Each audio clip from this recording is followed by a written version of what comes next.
call the regular board meeting of Wednesday, December 9th, at 9 o'clock to order, and if you will join me in the Pledge of Allegiance. I pledge allegiance to the flag of the United States of America and to the republic for which it stands, one nation, under God, indivisible, with liberty and justice for all.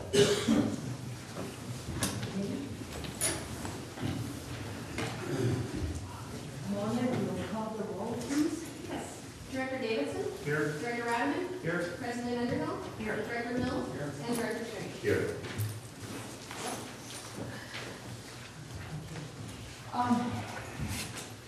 At this time, I'd like to call my last public comment. And I don't think I see anyone standing up. Public comment. Thank you, ma'am. My name is Peter Race from Jenny Lynn.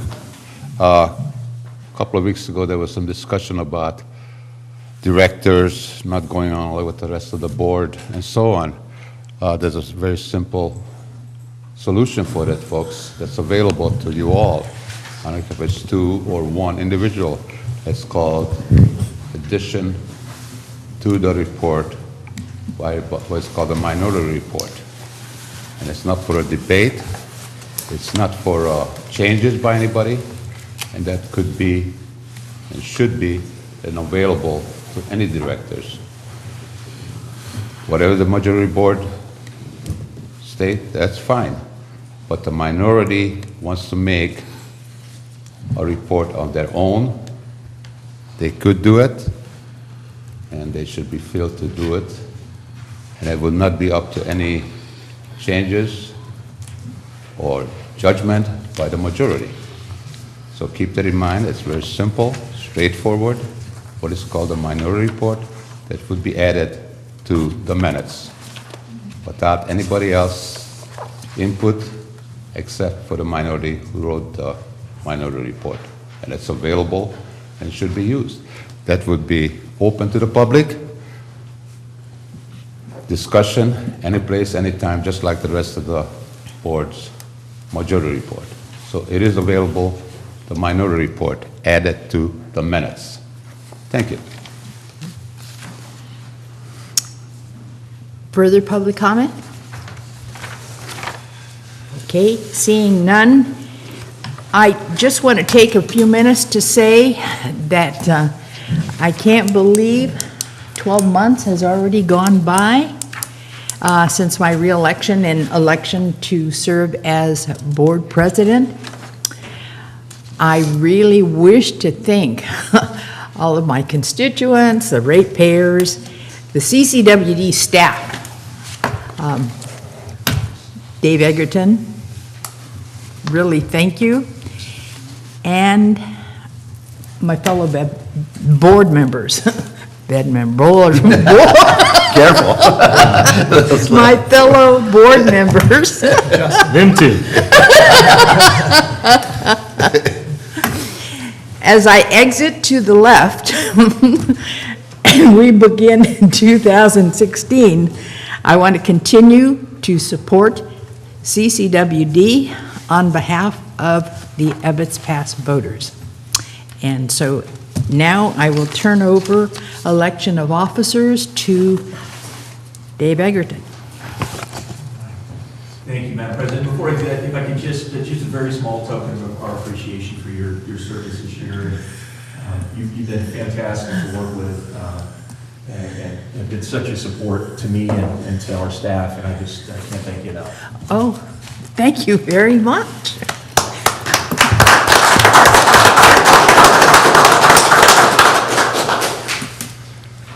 Okay, and this is a rare opportunity to have this opportunity to conduct not a board meeting, but this item is to consider the appointment for president. So if the board would like to discuss it or make a motion, then we will move to election of vice president, and then I will happily turn the meeting over back to the newly elected president. Make a motion, Director Terry Strange, President. Second? Any I'll second that. discussion? I'll second that. Oh, Bertha already did. Oh, I'm sorry. Public comment? I think we have to vote to either to close the nominations, so I'll make a motion that we, or we should, I think we have to close nominations, or if there could be, if there's any more nominations, but I'll make a motion, we close the nominations for office of president. Second. Second that. Okay. Public comment? Seeing none. Mona, would you please call the vote? Yes, Director Davidson? Yes. Director Radaman? Yes. Director Underhill? Yes. Director Mills? Yes. And Is it a conflict of interest? Let's hope not. Oh, Thank you. do we, I change now? Congratulations. Well, according to the procedure, I think I get one more. It's a little odd now that we haven't really elected president, but I guess we'll move to the election vice president at this point. The board has, would like to consider nominations. I move that Director Davidson be the vice president this year. I'll second.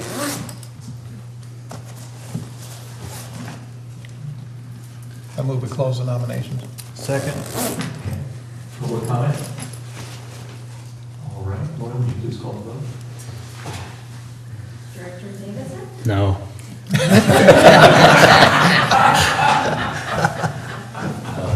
You're gonna lose. I think he's serious. Yes, I don't care. Yeah, whatever. Can we vote whatever? Well, you usually don't give us an opportunity to change like that. I'll change it up. Yes. Can I say Merry Christmas? Director Radaman? Yes. Director Underhill? Yes. Director Mills? Yes. And Director Strange? Yes. Congratulations. Thank you. And with that, I happily turn the meeting back over to our newly elected president. And I will move to the left.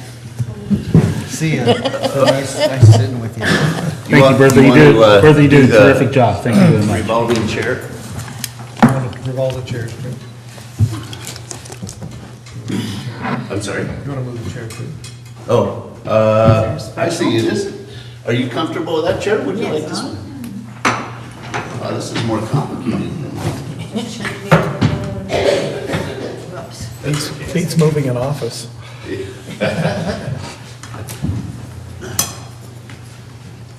You get it?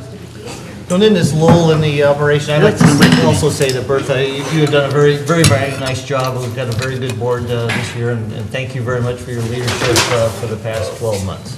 Good Lord. You better give me that one back. And I'd like to echo that sentiment as well. Just take that back. Bertha, I think you've done a great job back in the helm after the election and all that. You did a super job. What are you doing? Sure. Sarah? Sure. Just follow me. Uh-huh.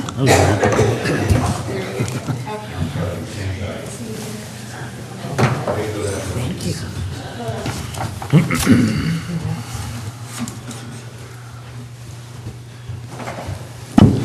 Just remember all the work it took, Terry.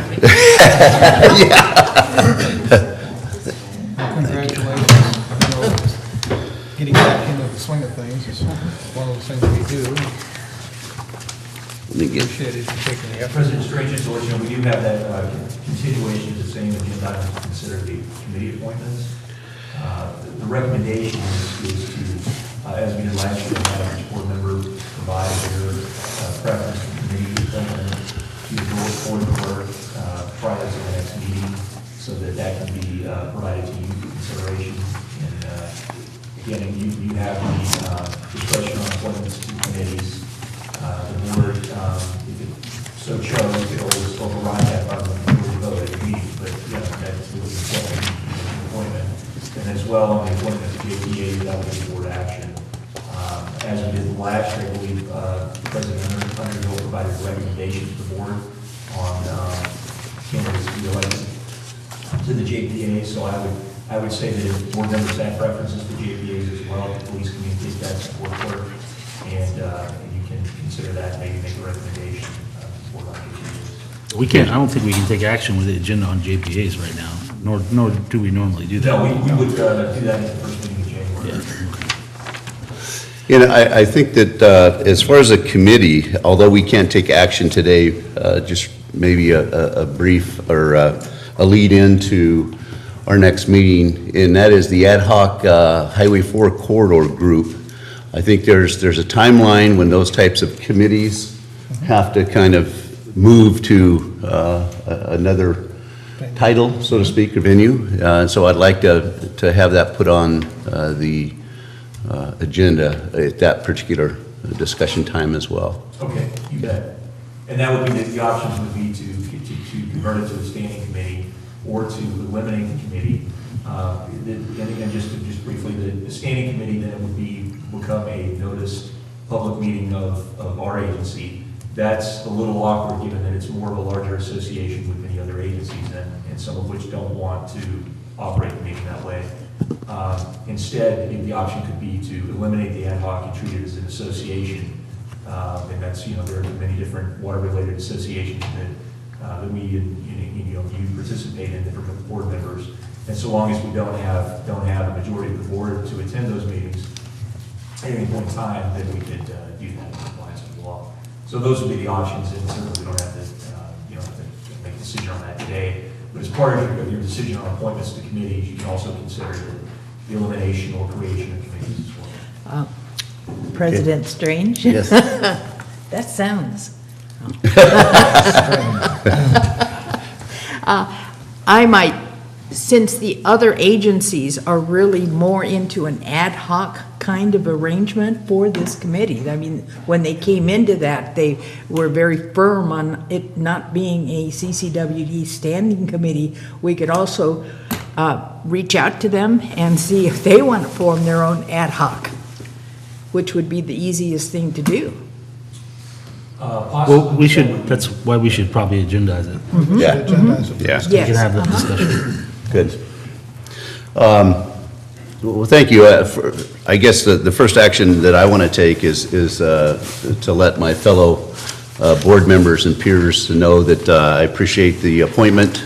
Thank you very much. It is my first ever position as a president on a board, so there will be many a mistake made. And I just ask for your patience and guidance, those of you that have sat in this position before, and the public as well, including staff. And with that, we'll move forward to item 4 on the agenda, which is the consent agenda. The following items are expected to be routine, non-controversial. Items will be acted upon by the board at one time without discussion. Any board member may request that any item be removed for later discussion. Move for acceptance of the consent agenda? I have to pull 4A because I was not present for the November 12th meeting. Okay, Director Davidson would like to pull 4A, approval of minutes for the board meetings of October 28th and November 12th. I second for the remainder. So we have I think we might need a new motion. how about a first? We need a Yeah. new A motion. motion to accept 4B, 4C. I'll second that one. Okay, so we have a motion on the floor to accept 4B, review Board of Directors monthly timesheets for November 2015, and 4C, report on the write-off of uncollectible accounts receivable for the period of June 1st through November 30th, 2015. Having that action seconded then, can we have a vote? Yeah. Or, You want- Public. Director Underhill. Yes. Director Mills. Yes. Director Strange. yes. Director Radaman. Yes. And Director Davidson. Yes. Are there any public comments? I don't think you have public comment. Oh, I'm sorry. There you go, see, I've forewarned you. Mistake already. You wouldn't have to- Okay, okay, cool. I just Let's request- discuss 4A. I just request that you separate them, and I can vote on the first and not the second, or I can abstain on the second because I wasn't present. The dates of the minutes. Okay, so we have a motion to separate the October 28th minutes from the November 12th minutes. And while we're on that subject, I don't think that that's necessary to do that, because the fact that you weren't at the meeting and it's, but we get some direction from maybe legal counsel on that, just for future? It's fine, it would be appropriate for you to Okay. You can't verify that it's right. Okay. Okay, thank you. It's my understanding, if it's necessary to have a quorum to vote and can't. Yeah, no, it's necessary to form because we're looking to speak, but if you'd rather not include there, that's totally acceptable. Okay, You are not well, required. thanks for the further details on that. Okay. Move for acceptance. Director Mills, you also made a comment to second pulling of 4A. Do you have any No, comment? no, I was just simply, yeah, I would second 4A. Okay. Well, Motion to approve 4A. 4A, half of 4A. 4A, what Jeff has asked us to do is separate the two meetings so we can vote on one and not the other. So would you make the motion to separate 4A, please? Yeah, I'll make the motion, we separate 4A to October 28th meeting and accept the minutes for the October 28th meeting at this And I time. would second that. Okay. Can we have any discussion? We've had the discussion.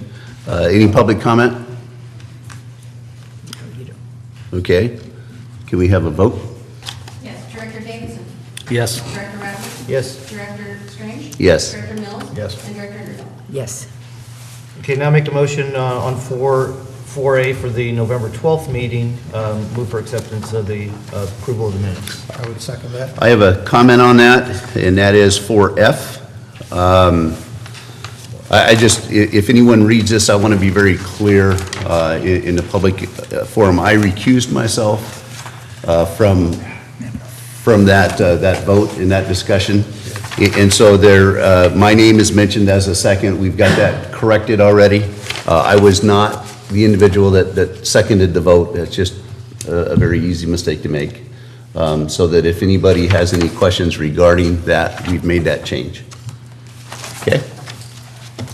And with that, we've got a second to accept November 12th minutes of the agenda. Okay? Director Davidson.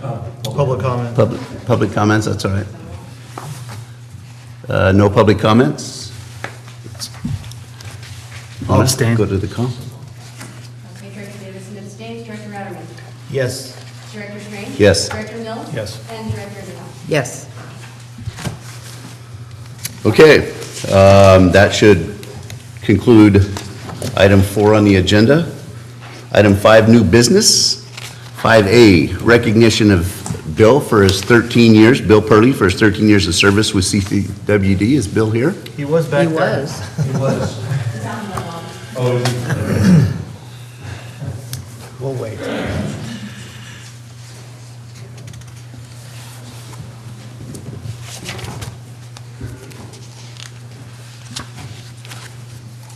Yet they're listening to the winter meetings of baseball and the next Red Sox acquisition. Somebody to replace Panda. I was with all my accomplishments, I was here because I had a GM, a couple of GMs, so I'm saying we didn't do anything. Unfortunately, we did a whole bunch of stuff.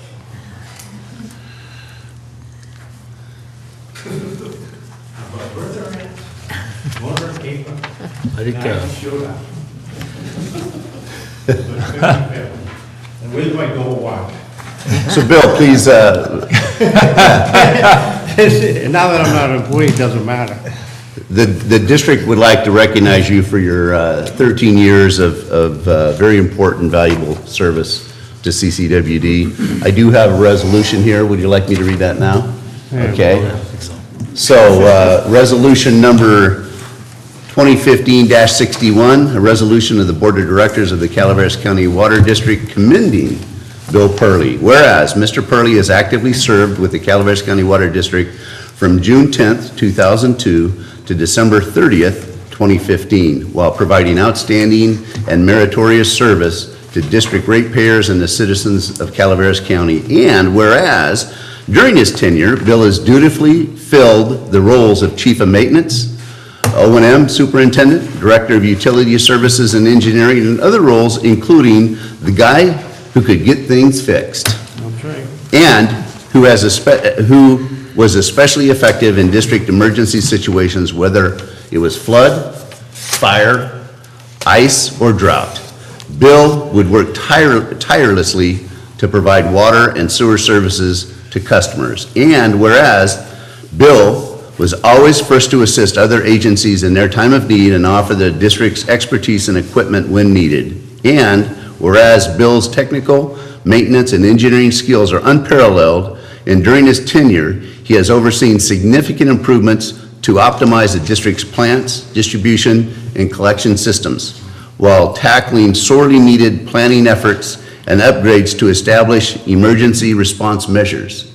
And whereas Bill's tireless efforts to obtain state and federal grant funding for the district have resulted in millions of dollars of infrastructure improvements that will continue to benefit the district and its customers for years to come. And whereas Bill is an unapologetic fan of the evil empires known as New England Patriots and Boston Red Sox sports teams. What's it say? Bill? Just for you guys, I will.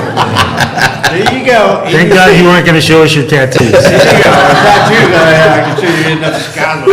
Yeah, there you go, Gradyville. Just a little. Gradyville, that's right. There's more. Yeah, and the other two And when might go watch? would never take a mulligan on the golf course. And whereas Bill's many contributions to the district and those we serve will continue to benefit our community for years to come. Now, therefore, it be resolved by the Board of Directors of the Calaveras County Water District that Bill Purley, Director of Utility Services, is hereby commended for his 13-plus years of service with the district. Be it further resolved that the board and staff of the district encourage Bill to play more golf and enjoy his well-deserved retirement. Passed and adopted this 9th day of December 2015 by the following vote. I'd like to move for acceptance of this resolution before we pass it. Second. I'd like to second that motion. We'll assume. Boston to town, see that? If we vote no, does that mean he has to stay? I would just like to make one correction on this, and my motion would like to state it. I think we need to put in there that it resulted in tens of millions of dollars in grants for improvements of our infrastructure. Yeah, we're pretty close to the Jenny Lynn right now, too. I know you guys Oh, yeah. probably heard. Yeah. That's unbelievable. And I'll second that revised motion. Good. Can we have a vote? Public comment? I'm sorry? Public comment. Vote first, then public comment? Yeah. Yeah. No, the other way. Oh, Public the other way, I'm comment. sorry. Yeah. Public comment? Yes.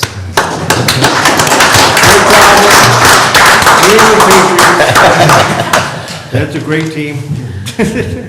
Mr. President, I just note before Bill starts, I got to thank you, Bill. You've been incredibly supportive of me and what was... It's tough. You're from Dallas. And I I can't tell you, I mean, a couple of phrases, Bill has certain phrases he says a lot, and, a couple of them that'll always stick with me is, we'd seem to be having a good conversation, and then he'd always segue into something by saying, Dave, I hate to tell you, but, and I'd be, oh, no, here we go, here's the truth. And also, he'd say, look, you're a nice guy, I'll take care of you. So I can't thank you enough, Bill, you've been incredible, especially during the fire, to see, what, that was amazing. Just so much leadership that you're able to provide, and I'll always be grateful, Bill. Well, the only thing is a long time ago, we tried to get a trial with the Cowboys, and they wouldn't, they told us that, don't call us, we'll call you. Really? Yeah, he still holds that against me. Yeah. Okay. Any comments? Yes. Go ahead. Yes. Jeff and I were both on the board when Bill came to work Yeah. for CCWD, And you saw the cable TV thing the other day? No, I haven't seen I actually that said yet. something nice about you and Jeff. Oh, no. I know. Oh, I actually said something nice about both of you guys. oh, we'll I watch know. it, we'll watch it. It is. Right, I Jeff? actually thank the both of you for helping me through the years. Because I newly elected back in 2002, Bill was just wonderful. Bill knew where to go When he brought his experience to CCWD, we were blown away of where this fella has been, who he's worked with, and what he's done.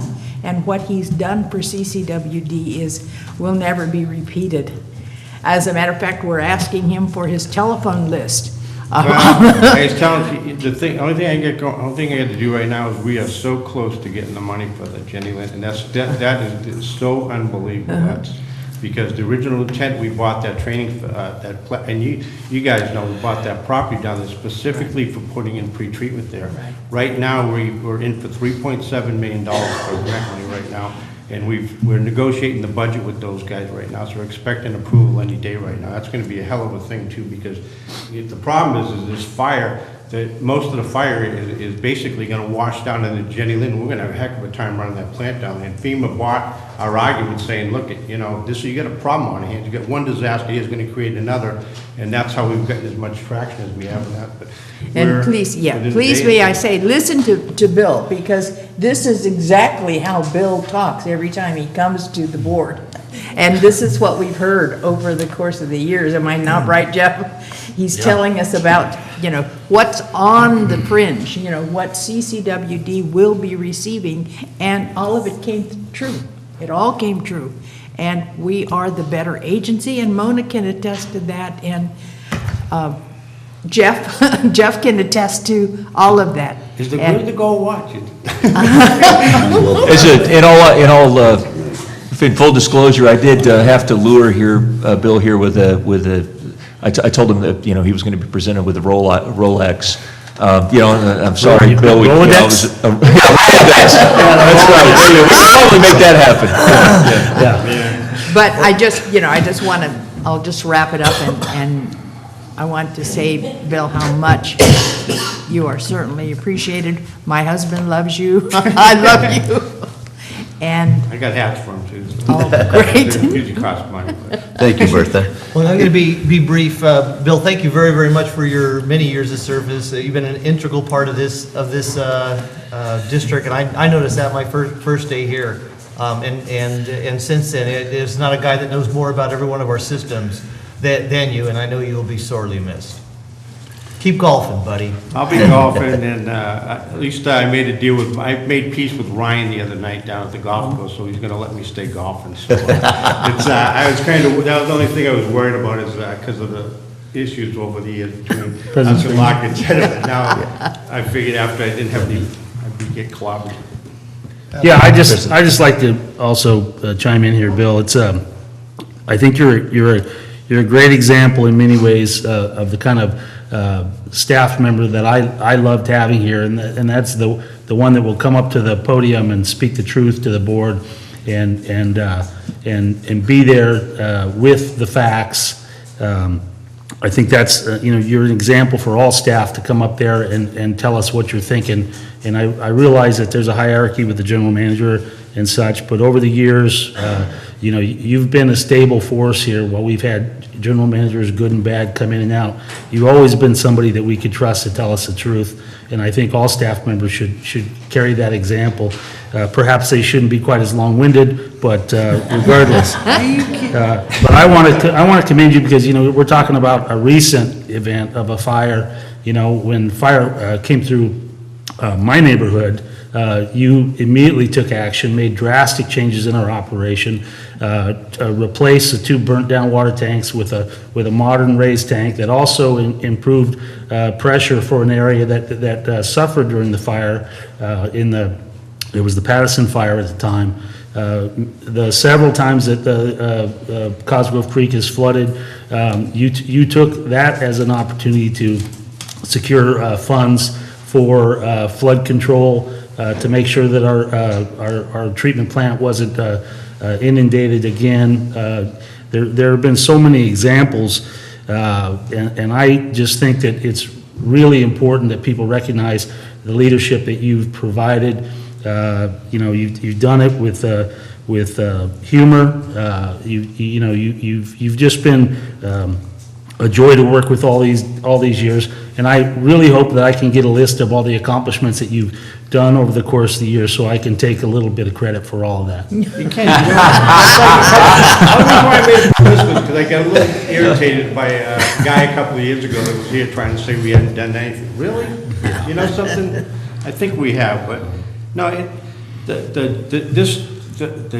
602 tank was a big accomplishment, because you're right, the actual value of that tank was $150,000, and unfortunately FEMA overlooked a section of the water code that said that we didn't meet adequate pressure, so they went from 150,000 to 1.2 million. That's actually how we get that money. Yeah.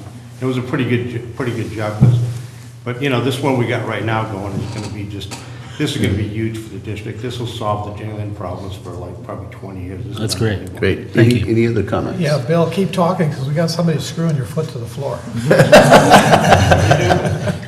No, I do appreciate being one of the newbies or nuggets on the board here, the time that you've taken to even when you were busy, to, you know, explain and to offer suggestions and to have some open conversations when needed.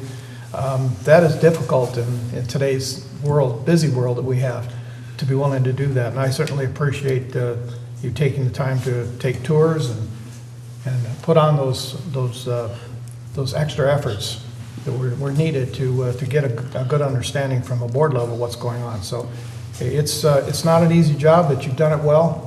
And good luck, and hope that your golf game will improve now. Bill, I haven't had the experience that at least 3 of the other board members had, but I think that Director Davidson had really, his presentation or discussion was spot on. I can attest to any time that we had some challenges, whether it be down at Douglas Flat with some odor issues, or up at Wilseyville or West Point System, getting water to folks or having a break and needing to keep the store open and things like that. You were right there. In fact, Saturday, Sunday, Monday, midnight, it didn't matter. You made sure that whatever problem or issue it was being taken care of. And I really appreciate that. And I think that's certainly a skill that is lost in today's workplace, so to speak. And you know, I remember having conversations with aeration and different things in the past with you, you know, prior to me coming onto the board. But again, your skill set, knowledge, and abilities is something that this district will sorely miss for many years into the future. Can I call for the question? The vote? The vote. Yeah, we have a motion and a seconded on a revised resolution that would add tens of millions of dollars on that. Can we have the vote? Yes. Director Underhill? Yes. Director Mills? Yes. Director Strange? Yes. Director Radowin? Yes. And Director Davidson? Yes. And perhaps the greatest thing that you've done is have your team take Panda's payroll. Oh, the Red Sox? Stupid. So Bill, I would like to, They're back to first baseman DHs again, you know, that's all they do, but, you know, We have to present this to you. let me present this to you, and then you'll have an opportunity, if the board could, and Dave, General Manager, join me well, you know, in presentation of you this guys don't have to do this, I mean, ceremonial. I think you should take off the baseball helmet, Boston gear first. I want to see the tattoos. Get you a Raider hat.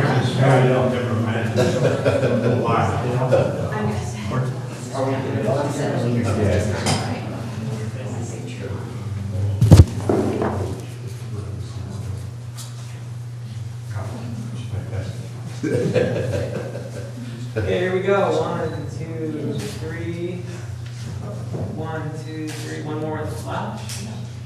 1, 2, 3. Thank you. Okay. you guys need to watch TV. Okay. I'd be surprised. Congratulations. Have to get you a Raider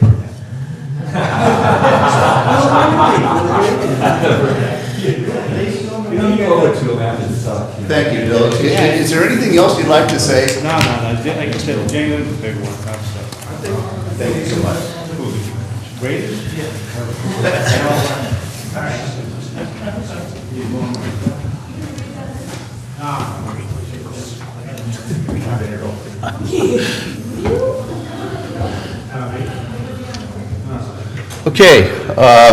again, thank you, Bill. 5B, discussion action regarding adoption of water transfer policy principles. General Manager David Egerton. Oh, thank you.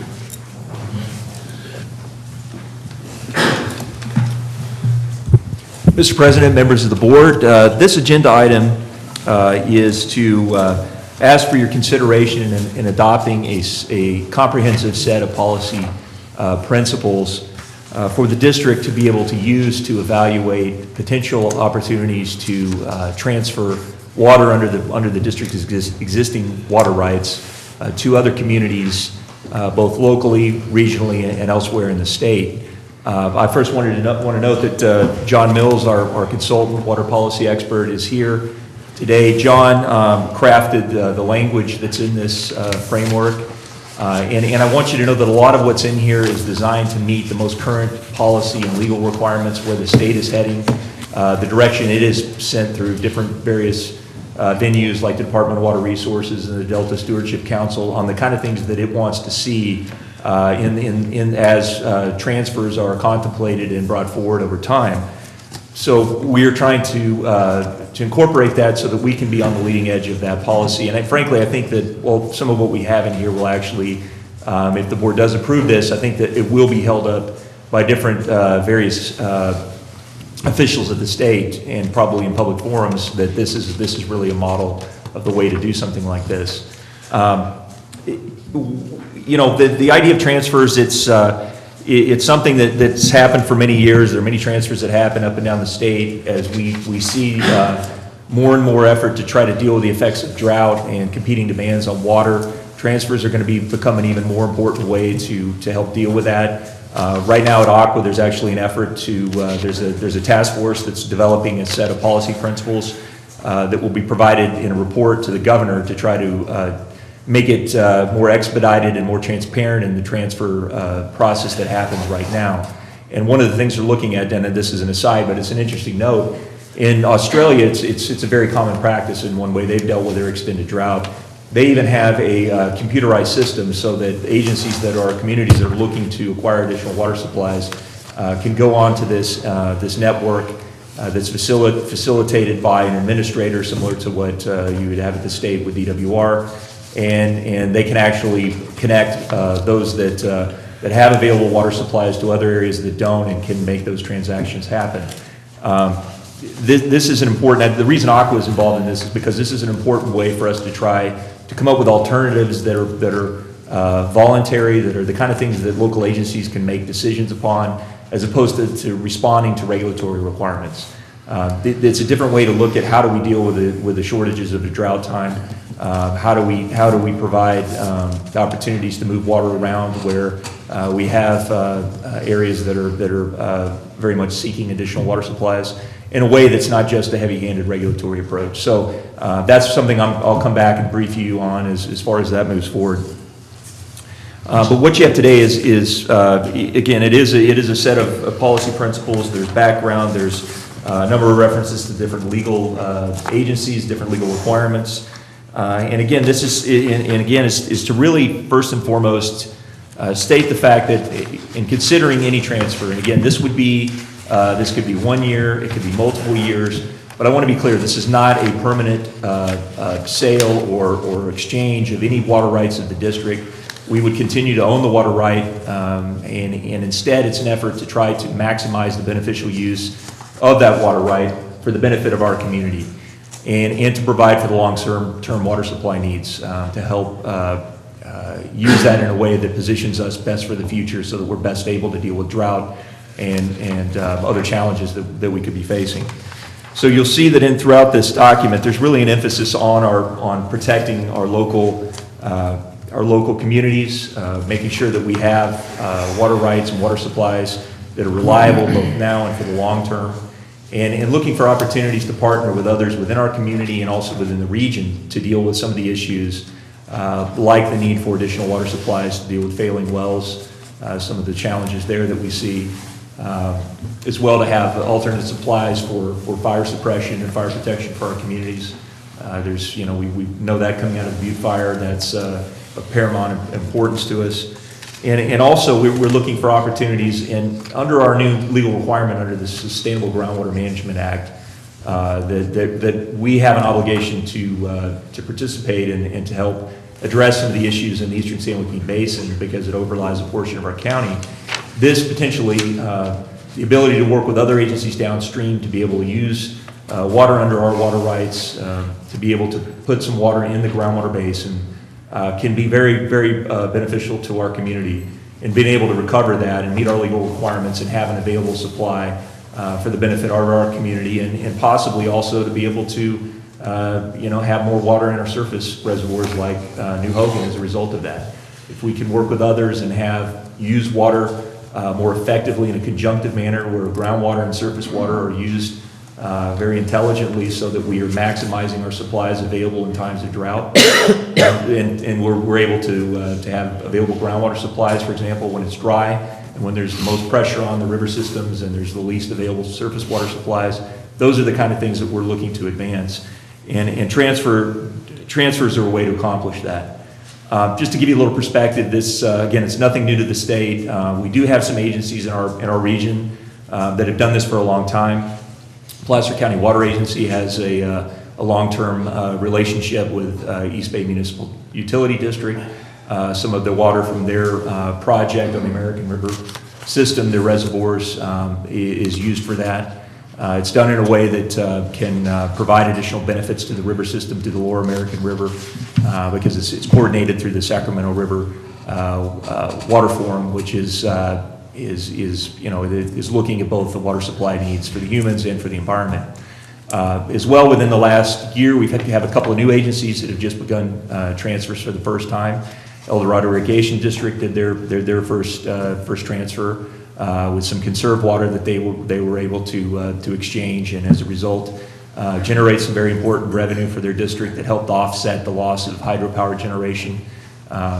Also, Forest Hill Public Utility District also was able to do a transfer this year, and those were new. They hadn't happened for those agencies before, and so that is an emerging trend. And given the things that we heard at the Aqua Conference and where this is headed at a statewide level, I'm sure this is going to become even more of an important tool.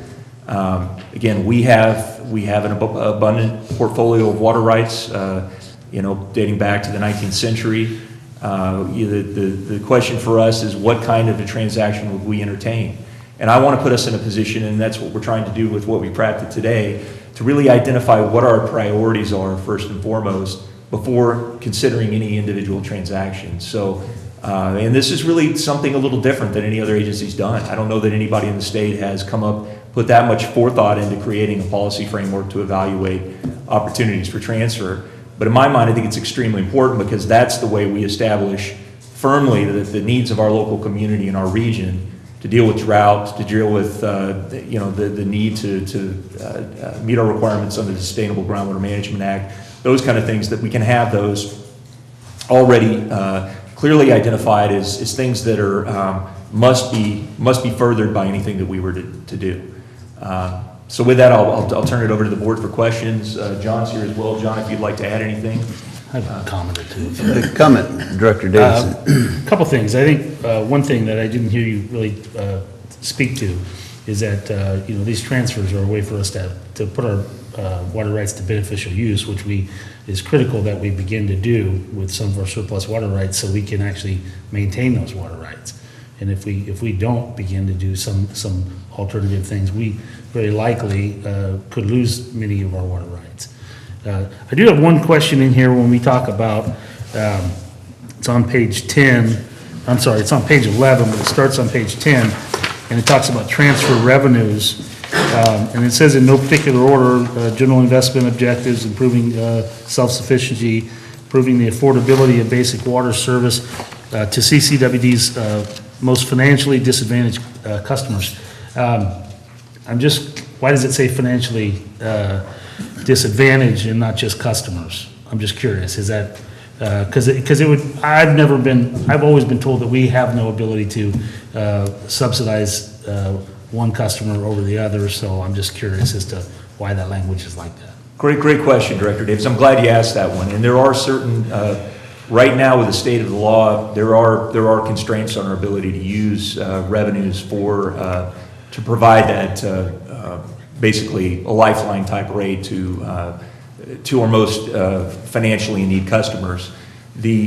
And that is largely constrained by Proposition 218 and the requirements on use of rate revenue. So there's actually an effort underway right now that could lead to a measure on the ballot next fall that could allow for agencies to actually use rate revenue to that way if it's so desired. But that hasn't happened yet, and as of right now, that's not allowed. This revenue source is a little different. If you're using revenue related to a transfer of water or something like renting cell tower space to a telecommunications company, there are agencies that are using those other sources of revenue to provide that assistance.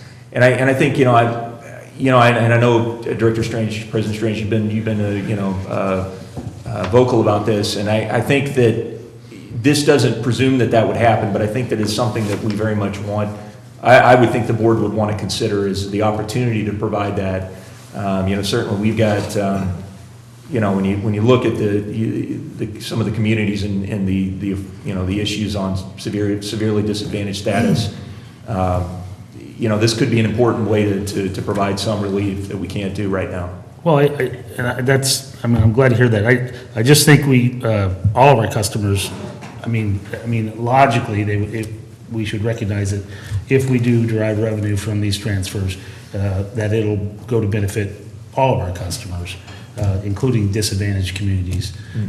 I just wish the language included all of our customers as opposed to just disadvantaged ones.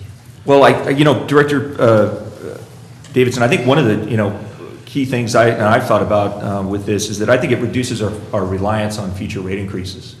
If we have alternative sources of revenue that we can use to help fund some of our most important projects. You think about some of the things that are coming up. We've got, just like with the R&R program, and we've got so much aging infrastructure that we have to continue to replace. Potentially, this could help augment some of those projects. As well, we've got a relicensing coming up in a relatively short amount of time for our hydroelectric project, and that's a very expensive project to do in a competent manner. But again, I think this means that you could have the ability to have some other source of funding that doesn't require the board to have to go to rate increases to make that happen. Well, I clearly understand it. I just it's a document that the public will read, and I realize that we get more grants for the disadvantaged communities than anyone else, and there's generally a cost share. But that's a share that would be spread widely over all of our customers if we didn't have that, if we didn't get the disadvantaged community grant. So, I clearly understand it. I just wonder if there's a way that we could include that the conversation of any revenue will be a benefit to all of our ratepayers, including disadvantaged communities. Director Raderman, go ahead. To Jeff Davidson's point, G in that same paragraph does point out that it improving CCWD's ability to provide, right down below it. Oh, okay, I got you. To provide reliable and affordable water supplies to its customers. It kind of goes to the same point. You're right. It's affordable. But my big point on this, I want to point out, is that we've been looking for alternative sources of revenue for years. It's been a big push of mine since I've been here. It's only been since 2011, and I know prior to that we were looking.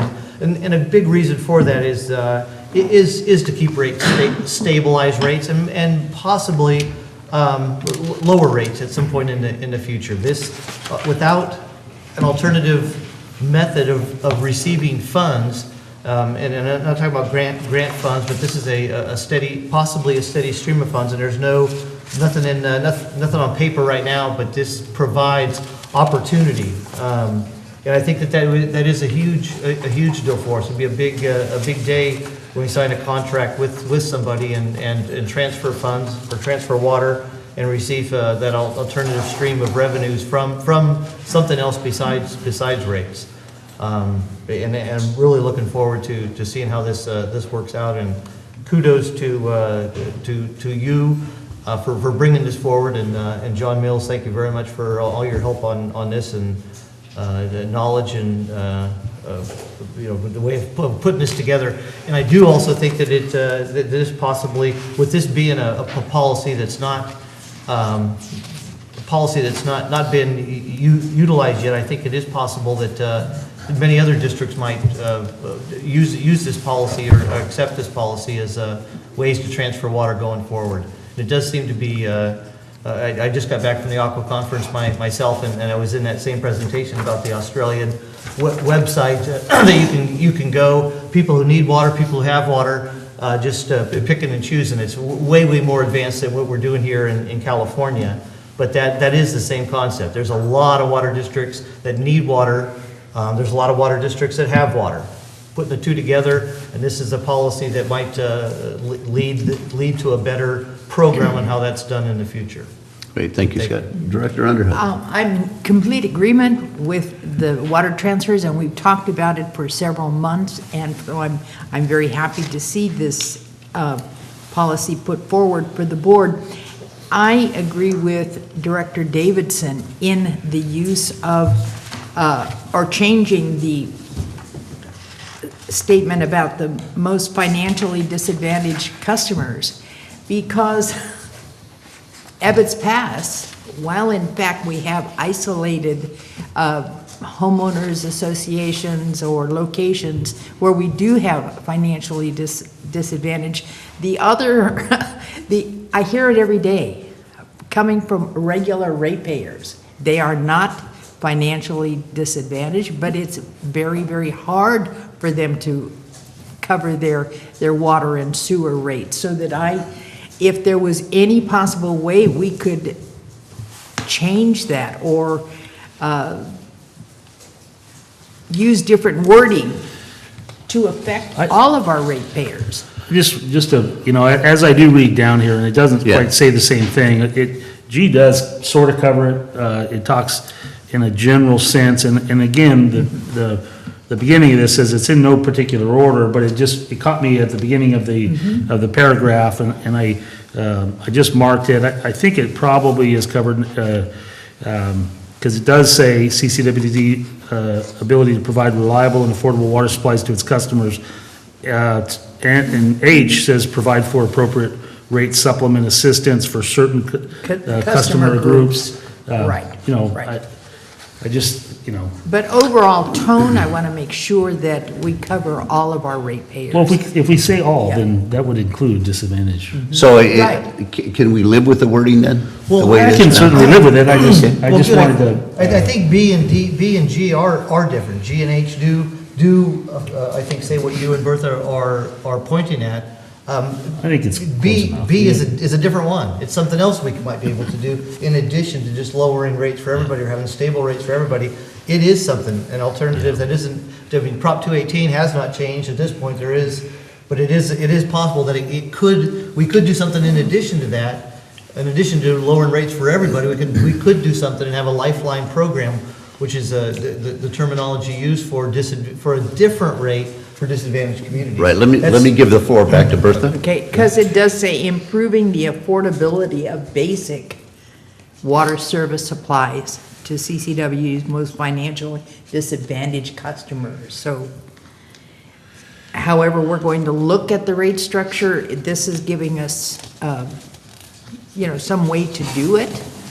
Yes, and I don't think it's an either-or question. I mean, I think we could do both, and that's the intent here, is to have an opportunity that the board could provide that lifeline assistance in a way that can comply with the law, and to be able to again, I think what's important is it can reduce our reliance on future rate increases to be able to fund our projects. And in fact, that could be added to G at the end of item G, which reads right now, improving CCWD's ability to provide reliable and affordable water supplies to its customers.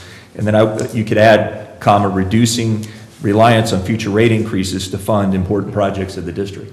That would I be would key. suggest that That would addition be to make key. it clear that this Yes. really can go. Yeah. Yes. And I think that's important because we know that our customers have felt the effects of rate increases, and it's a very serious issue. So if that would be the desire of the board, we could certainly add that. Director Looking Mills. for consensus here on that point? That could be part of the motion, when you do entertain a motion on it, to make that one change to that I item. wanted to refer to page 8, under I, K-I, is that I? On groundwater storage and banking, there are many districts throughout the state that are able to take advantage of the savings of water that their customers are providing, and then bank that water and then use it as a water transfer in the future. If we were to do that, I'm just trying to figure out where would we be able to take advantage of the Warren Act to use groundwater banking to our advantage? And should there be some language in there to say, because we can save this amount of water with our customers, that we will, in essence, work to retain the rights to that water through banking rather than just through abandonment? I think and I'm glad you brought this one up, because I think this is a critically important point. With the development of SGMA and what we're required to do now under the law, we have a responsibility now to help provide for the solution in dealing with this basin that's in critical overdraft. As part of the analysis that goes into our development of a groundwater sustainability plan under the Act, you have to identify surface supplies, water available to help deal with that and bring the basin back into recovery over time. An example of how that might work, we potentially could partner with other agencies downstream who actually can physically bank water in the groundwater basin, who already have facilities to do that, have spreading basins, acreage that they can deposit water, let it seep into the ground. And by doing so, we would have an asset, a regional asset of banked water. Now, the way that could, and one, that could be something that we could continue to have an interest in over time, the ultimate use of that and how it's, the manner in which it's used and who gets to access that water. And it also, we could have the opportunity in certain locations, I mean, this is just an example hypothetically, if you did this on the lower Calaveras River, you potentially could reoperate New Hogan Reservoir to have additional storage in Hogan. If for example, the communities downstream on the Calaveras that now are taking deliveries from Hogan for some of their water supply, they had access to more banked water in the ground within that same basin that we overlie, then potentially they could use that in a time when they would otherwise take from Hogan, and we could have more water stored in Hogan. That could provide benefits to us. I mean, looking at a year like this, when we're down to 8% capacity at Hogan, and the effects on water quality and just where that puts us, there could be real benefit to our water supply reliability in our county by being able to do that. I just want to go back to the point is as our consumer base conserves water and the state's mandating, say, 16%, 20%, whatever it is, and then we are able to conserve to a 25% rate, that the 5% difference, or whatever the difference is something that we will start to think about as banked water and be able to use in the way that you described, or in a way that is to our benefit, that we don't simply abandon that difference, but we can account for it, we know it's there, and it is a financial treasure for us. We should be able to have some language in there that makes a statement about it. Yeah, I mean, I get, would the language be with regard to the ability to use conserved water more effectively to meet the needs of the local community?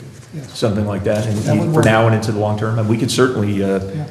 yeah, I mean, I think that makes all the sense in the world, and again, under California water law, we continue to retain ownership of that conserved water, and the question would be, how is that, then what is that resource being put, what use is it being put to after that point, and to the extent that can help meet the same objectives that are identified elsewhere in here, then that's important.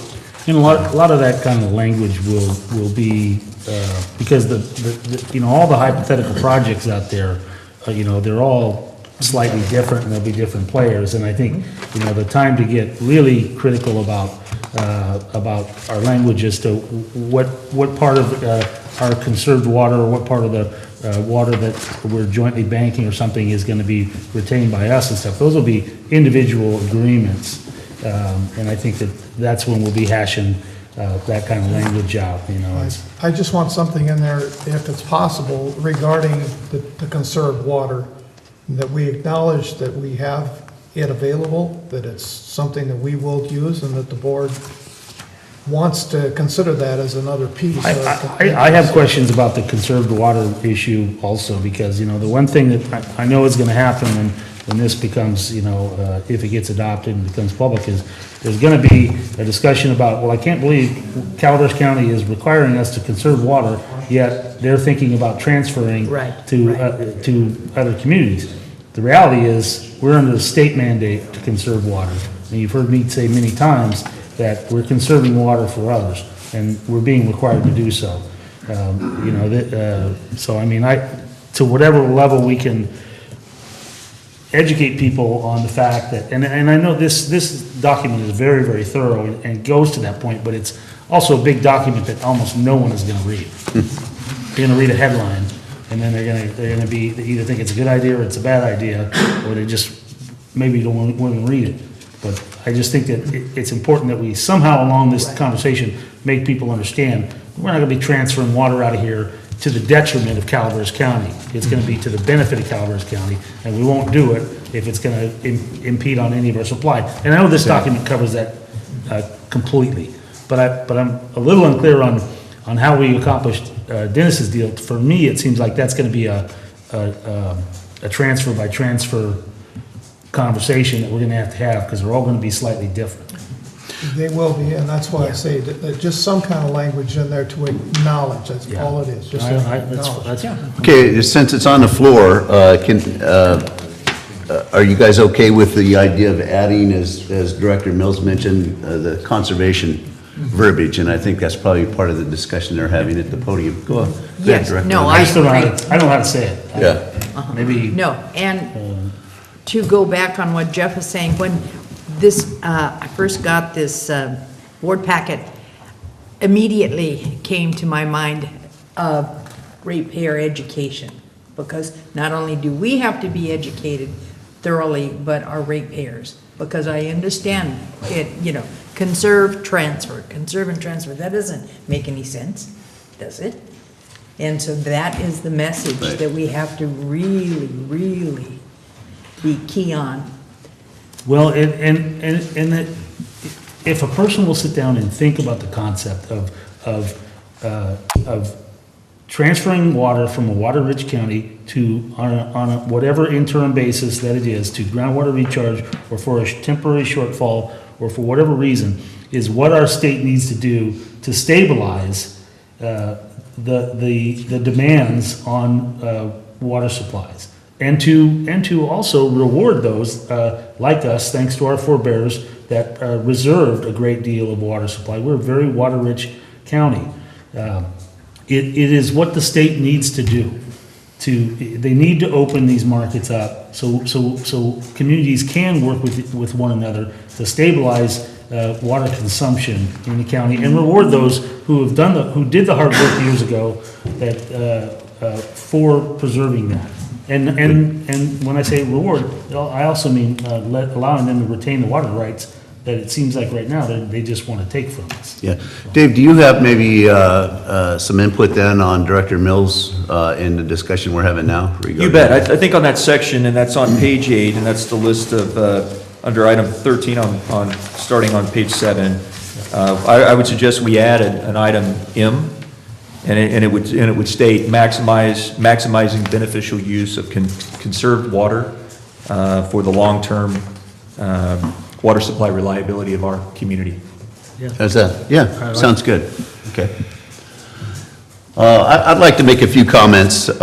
Remember, this document, as Director Davidson mentioned, not everyone's going to read, but it's kind of a placeholder. You know, it's I think intended to be somewhat general, even though it's very specific at some point. But it gives us something to look at.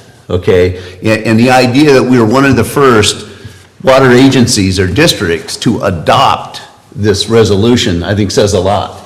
But so in putting it in the context of what it really is, I think is important. The idea that I understand is that with one-year water transfers of pre-1914 water rights, we don't have to go to the board and get their approval, but we may or may not need to do some CEQA analysis on that. Can you explain that a little bit more, either yourself or John, when we might versus when we might not need to follow CEQA in essentially increase costs out of our pocket to make this happen?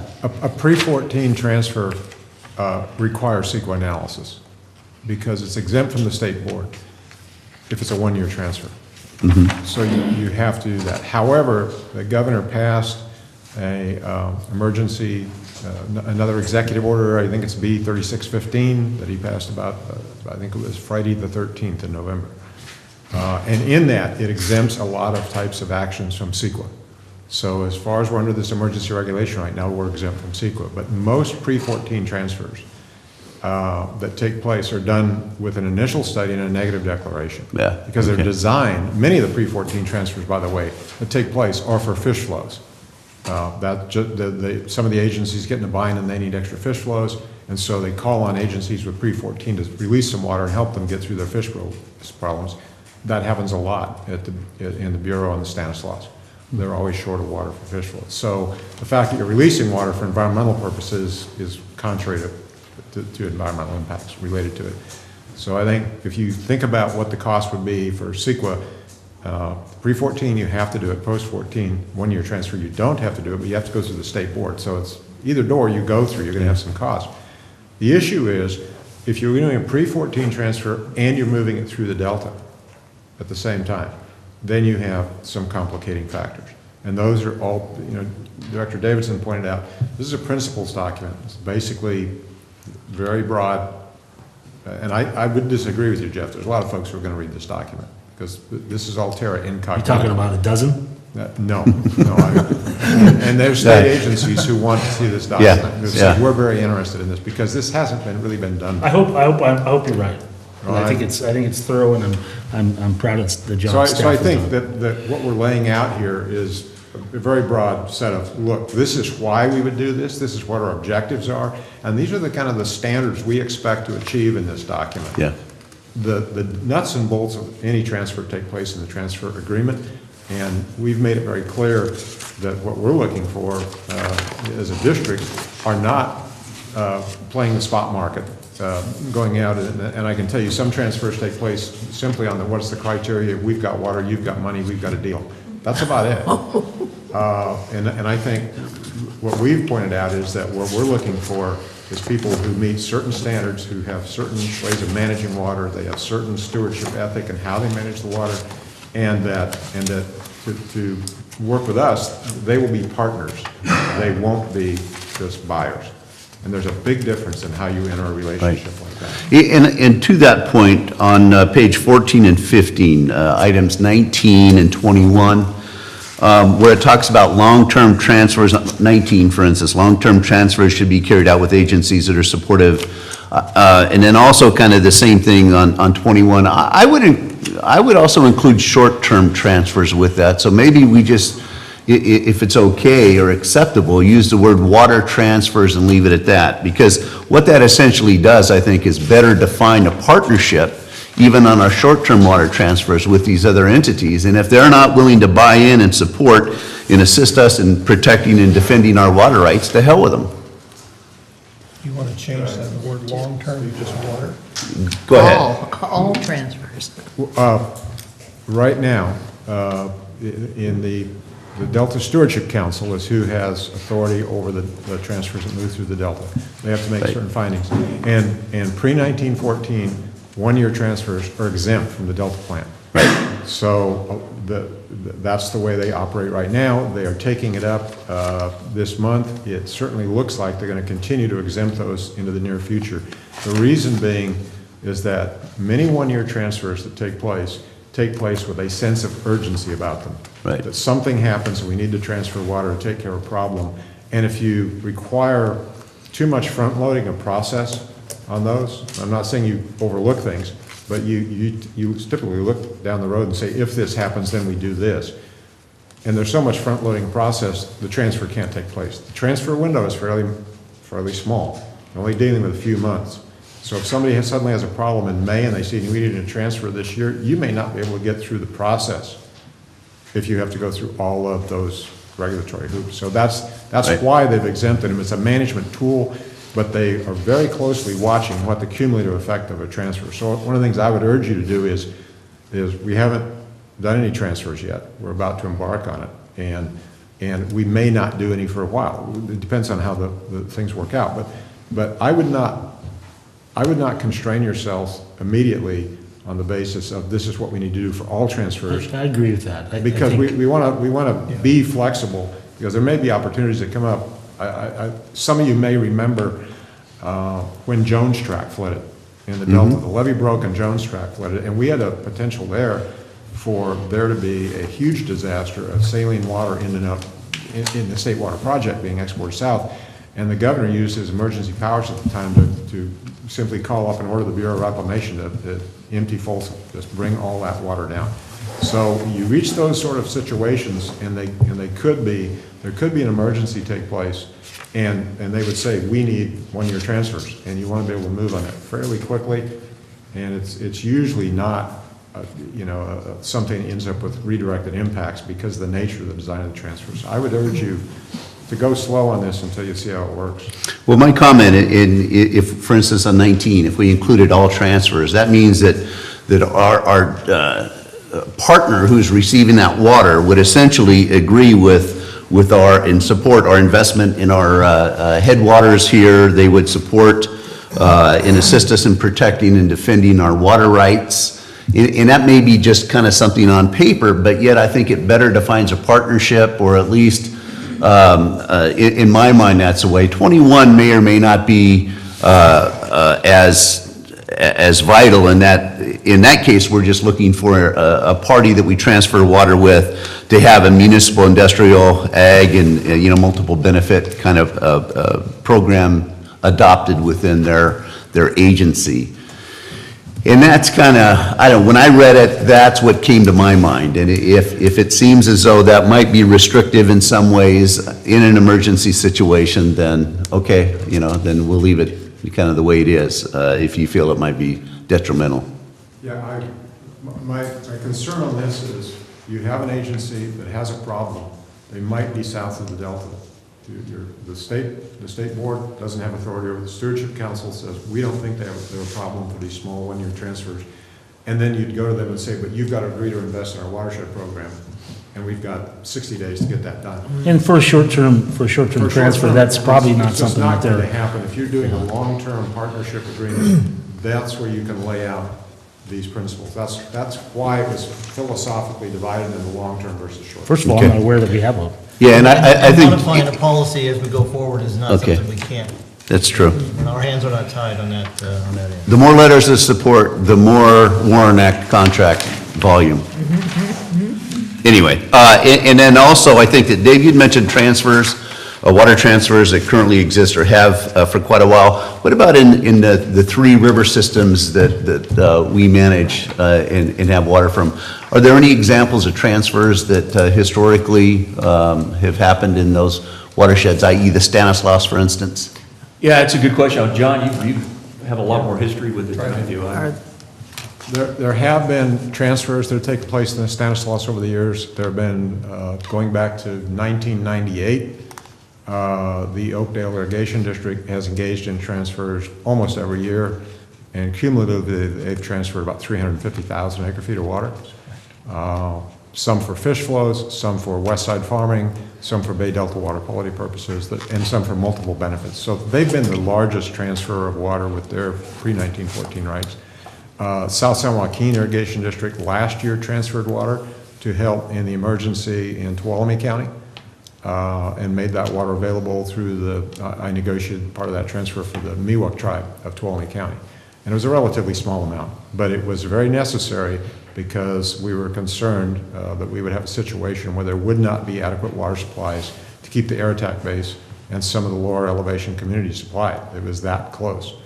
So conservation can go a long way, but sometimes you need to move water from one place to another just to cover all of your bases. And you have isolated situations right. at the Columbia Air Attack Base. But We've studied interbasin transfers from the Stanislaus to, I believe, through via San Domingo Creek or something into Hogan, and certainly there's that opportunity for the McCullum into, also into Hogan Reservoir, which would be into the Calaveras Basin. I mean, there's opportunities out there, and didn't Stockton, I mean, I thought that project that they built was Stanislaus back over to the Calaveras watershed, that they had with the Bureau. I kind of forget the details on that, but isn't that the one that they had to win back in federal court, or maybe again? The biggest game changer for these transfers, they've taken place with certain criteria in the past. And the biggest game changer has been the passage of the Sustainable Groundwater Management Act in 2014. Because that immediately took water districts who used to say, we don't do groundwater outside our boundary, to suddenly, I'm in a basin. So it's not, you can't say, well, my part of the ship isn't sinking. You're all in this basin together now, and you've got to solve it. So some people have asked, the question of, well, we need to build new storage. Well, we've got 750,000 acre-feet of empty space in the East San Joaquin groundwater basin. So the idea that we don't have a place to store water, if we do it correctly, is wrong. There's a lot of places to store water. On the San Joaquin, there's probably room to store 1.5 million to 2 million acre-feet of groundwater right now. So that is where I expect a lot of the interest to be, is in some of the ways Dave described, of taking conserved water we have up here, water we can make available maybe through reoperation, and move that down into those areas, and then achieve benefits elsewhere in our system. So this is what they call moving water around on paper, but you basically increase the reliability of part of your system, and you move some of that water that could be surplus because you've conserved it, move it down there, move it over there, and now you've got it available. So that's the dynamic of transfers. And so I'm telling you, in the past, the big transfers on the Stanislaus have been Oakdale Irrigation District. They've historically been to the west side. That could be changing in the future because of the problems in some of the groundwater basins. And the East San Joaquin is the biggest one, but there are also problems in the Modesto groundwater basin as well, a portion of Stanislaus County, which is part of the East San Joaquin groundwater basin. So a number of groundwater basins that need help. So I think it's going to change, but they've taken place. Thanks, John. And I appreciate the info. Essentially, for nearly 17 years now, OID has been transferring Stanislaus River water. Okay, so this is nothing new. And Stanislaus is probably, or at least that watershed, in combination with the Warren Act, might be our biggest opportunity to move water. There is an existing infrastructure where we could move water from the Stanislaus using the Farmington Canal and all to Stockton East for groundwater recharge to the north.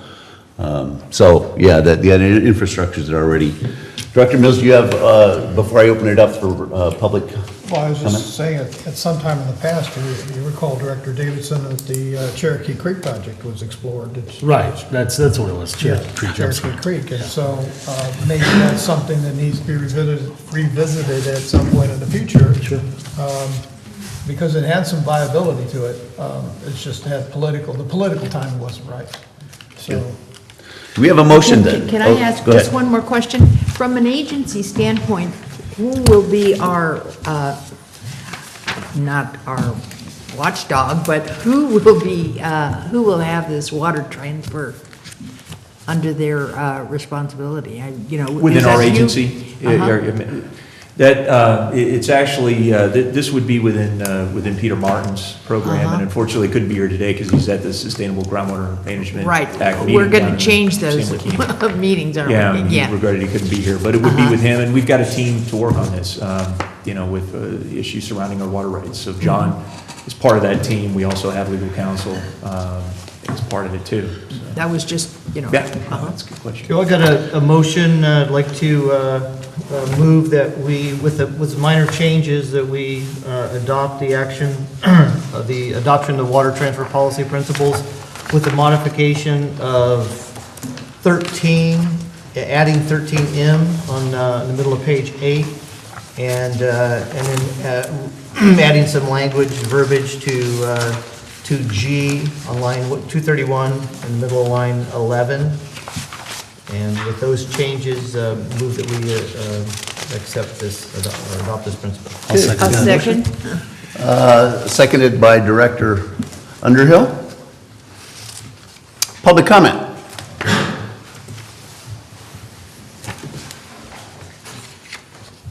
Thank you. Hopefully that the board might consider on page 3. Excuse me, can you provide your name, please? Yes. For record? I'm Mr. Reyes. Thank you. You're welcome, sir. On page 3, up on consideration of third parties, and I realize that you have a problem with communicating and educating the general public. So this would be a good idea to include third parties that not party to the negotiation and actually transfer water, but they could adversely affected by the transfer in some fashion. What line are you on, Peter? It's at the bottom, I've got something at 54 and 55. page 3, the very bottom, it says a third parties, It's subtitle, up top, 54, 55. footnote. Okay, line 54 and 55, is that it, or? No, the footnote. It's a line on 55. Gotcha, okay. If you're gonna have a problem, which is a problem, to inform and educate the public, so there's no backlash, you might wanna get them involved at the early stages to inform them what and where and why you're considering this. What you put forward is very reasonable to think about and negotiate, but if you want to be anywhere successful down the road, you might want to get some of these third parties that could be affected one way or another. Thank you. Thank you.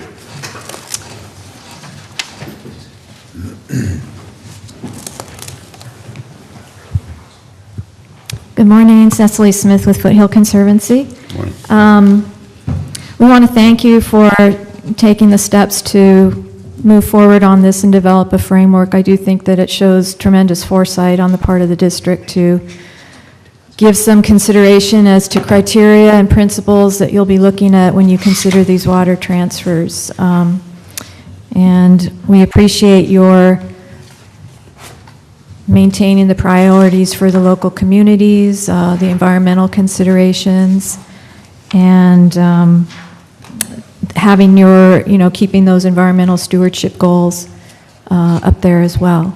So I just had a couple of things that I wanted to comment on.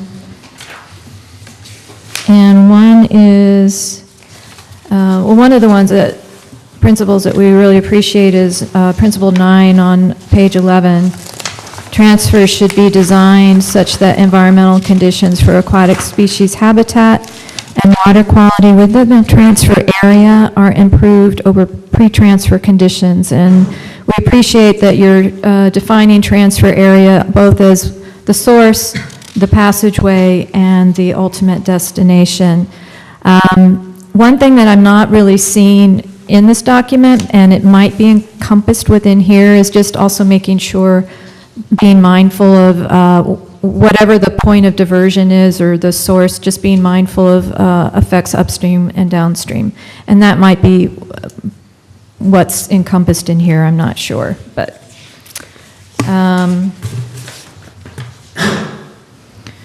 on pages 12 and 13, principles 13 through 15 reference any transfers that might be going through the San Francisco Bay Delta. And there are some citations, and I would just feel more comfortable if I believe the intent of all of these three principles is that basically you're going to be complying with the Delta plan when you execute these transfers and implement them. So I would feel more comfortable if you actually had the plan cited, the section for the actual plan itself cited in the footnotes, rather than just the definition of what the Delta plan is. And that would be... Is there a Delta plan? Yes, it's California Water Code 85000. Sorry? It's adopted? Yes. Yes. The footnote on the bottom of page 12, does that not address? Well, the footnote for number 7 refers to the definitions section, and so it has the definition of the Delta plan, but it's not the actual act. So, because in later principles, you reference the Groundwater Sustainability Act and the Urban Water Management Planning Act, and you give the actual statutory sites for the acts themselves. So I just think it would be consistent to give the site for the actual Delta Water Plan Act. John, can you briefly address that just real quick so that Cecilia's Yeah, the way the interest. Delta Protection Act reads. John, you might want to come to the mic so that it's being recorded. Could share. I understand the intent is to actually refer to the plan, but the way the Delta Protection Act reads, when I was doing this, I was looking for the exact thing you're looking for, and that's all there is. The problem is the Delta plan itself is a living, breathing document. It's referred to and it's defined in there as being the Delta plan according to that site. We could cite the entire at SIC and just say everything from that section on. That's another way of doing it. The bottom line is there is a Delta plan. It's adopted by the Delta Stewardship Council and it's being revised right now. The reason it's being revised is because the original plan, as it was defined in the code, noted that there would be a Bay Delta habitat conservation plan. And the governor stripped that out and changed it, and now we've got the California water fix. And so there is no way to evaluate the California water fix under the Delta plan that exists. So it's changing. We don't know that there'll be any legislation specifically addressing that. So we can add as many citations as we want to those sections around it, but there is not, we can refer to the act as a whole if that makes you more comfortable. That includes everything in the act. That's fine as well. So however you want to do it is fine. Our intent is to refer to the entire document. The purpose of the language is to say that we're going to comply. Comply with that plan. With the act, whatever it may be. Whenever it's, I mean, I agree, it's like, who knows how it's going to transform. The intention is there are a lot of standards in the Delta Protection Act about protecting the Delta ecosystem. And that the way you move water through that ecosystem has to be consistent with their management protocols and their objectives. And that's what we want to be consistent with, because it doesn't really any good to go downstream, restore Delta Islands, and then have somebody blow them up by moving water at the wrong time. So we've got to work with that, and we work closely with the Delta Stewardship Council and their staff on some of this language to make sure it fits. Great. And by the way, we're the first ones who have asked. Great. Thanks, John. Dave, did you want to make a comment? I just wanted to say, I think if you look at paragraph 13, it says that the long-term transfers shall be designed, carried out so as to be consistent with the Delta plan. Then in 14, it also says that it shall comply with the implementing regulations of the Delta plan. So I'm thinking that's pretty holistic. I mean, I think we're making it pretty clear we intend to. Okay, good. Thank you. Okay. I hope that answered some of your questions. Yeah, it did. Thank you. On Principle 21, long-term transfers, this is on page 15. Long-term transfers should be carried out with agencies that achieve water use efficiency from all sectors within its jurisdiction so as to benefit uses for municipal, industrial, agricultural, recreation, and the environment. And again, I want to commend you. I think this is a good principle. And I just want a clarification as to whether this, when you're looking at the agencies and their water use efficiency, are you going to be looking at what they'll be using the water for? And by that, I mean, I'll just be blunt. If they're going to be using it for unsustainable agriculture, are you going to consider that? Is that going to be part of your consideration? John, did you have a comment, or would you like to address Cecilia's remark there, or question? The intent was that we are moving through Ag Water Management Plan and through Urban Water Management Planning to more water efficient use. We've had some emergency regulations, but those are an emergency. The state board may promulgate some permanent regulations out of that process, but we don't know. The bottom line for water conservation is conserved water under Water Code Section 1011 reverts back to the owner of the water rights. So if someone is receiving water from somewhere else, and they have a water right for that, which the State Water Project does, those agencies that conserve water can use that water for any purpose they want.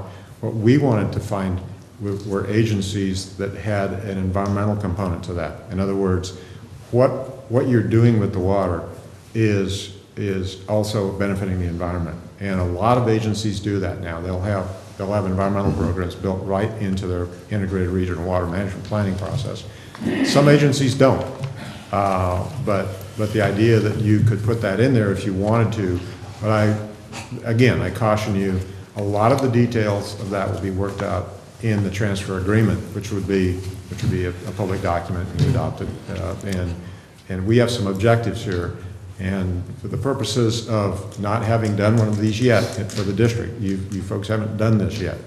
So it's going to be your first rodeo, as they say.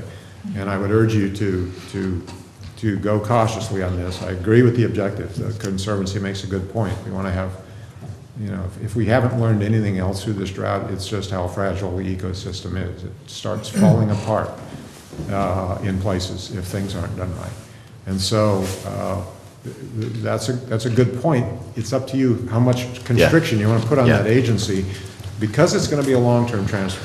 And this is just process. Long-term transfers are long-term deals. And by that I mean you spend a lot of time putting that agreement together. And so there will be a lot of discussion and iteration going through putting that together. The details could be worked out. The board can go either way on this, whichever you want to go. I would caution you to think about how you structure that agreement. There are all sorts of ways of exchanging water and exchanging benefits to the system. So it's a good point. I just don't know how closely an agency would want you to look over their shoulders into what they do, because they have adopted their own integrated resources plans already. Yeah, no, that's a good point. Dave? I just think it, and I realize this is at a high level with a policy document. Of course, you got a lot of details. We'll have to go through that. We'll have agreements and all those kind of things. But I think the general idea is we want to partner for these types of long-term transactions with agencies that have a reputation of being a good steward of the resource. I think that generally that's what I was, struck me is the intent of that. And that's what I was getting from it as well, and I do agree that the devil is in the details, and a lot of these lower level questions will be things that will be worked out in the agreements, that the public be able to look at these before they're approved, or?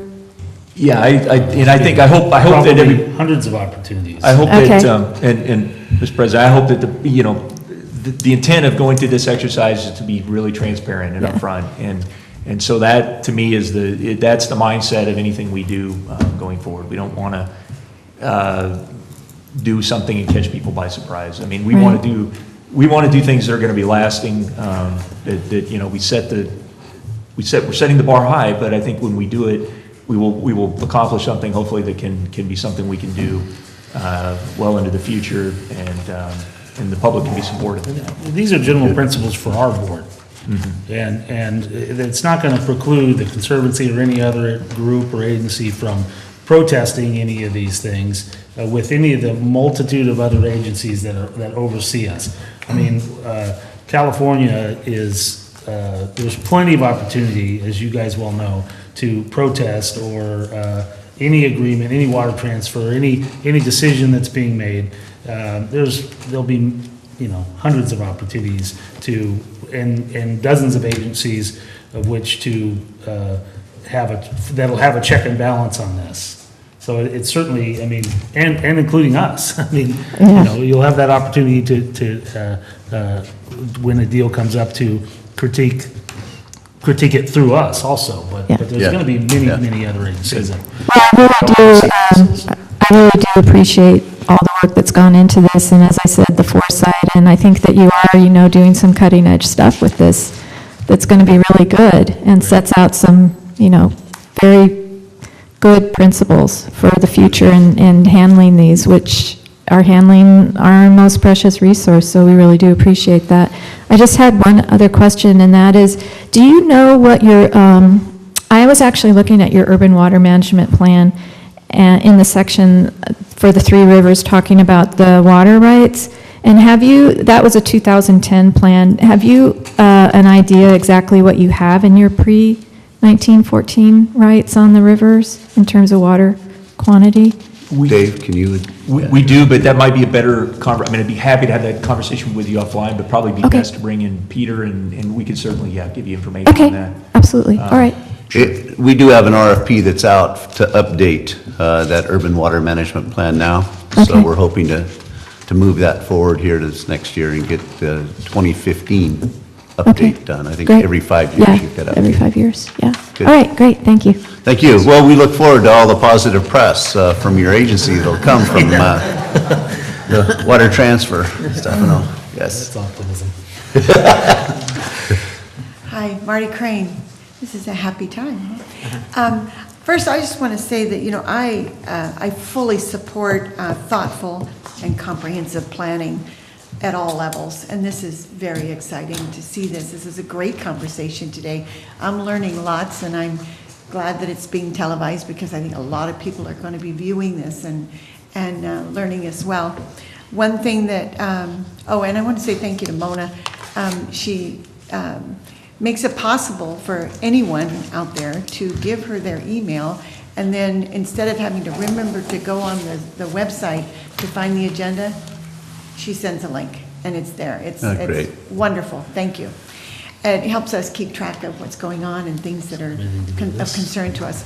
But one thing that did come up, first, I am not a water expert. I don't profess to know all about water law or anything, so I really am appreciative of this conversation. But one thing that did come up was, and we got around to the long-term leases that we're talking about and what potential uses they might be for.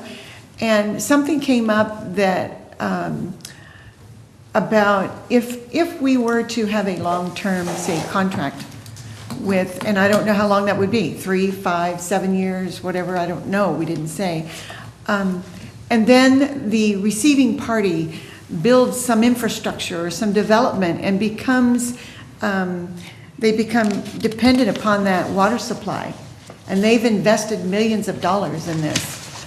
It was shared with me that we could be responsible for reimbursing them for that investment.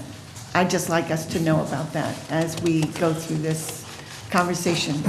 Apparently it was or is or may have been written in statutes or something, and I would just like us to look at that. Our consultant It behind came you up. is shaking his head Right, well, vigorously to left to right. I just want to make sure that that came up. We won't make a deal we like look that. into it. Thank you. Okay.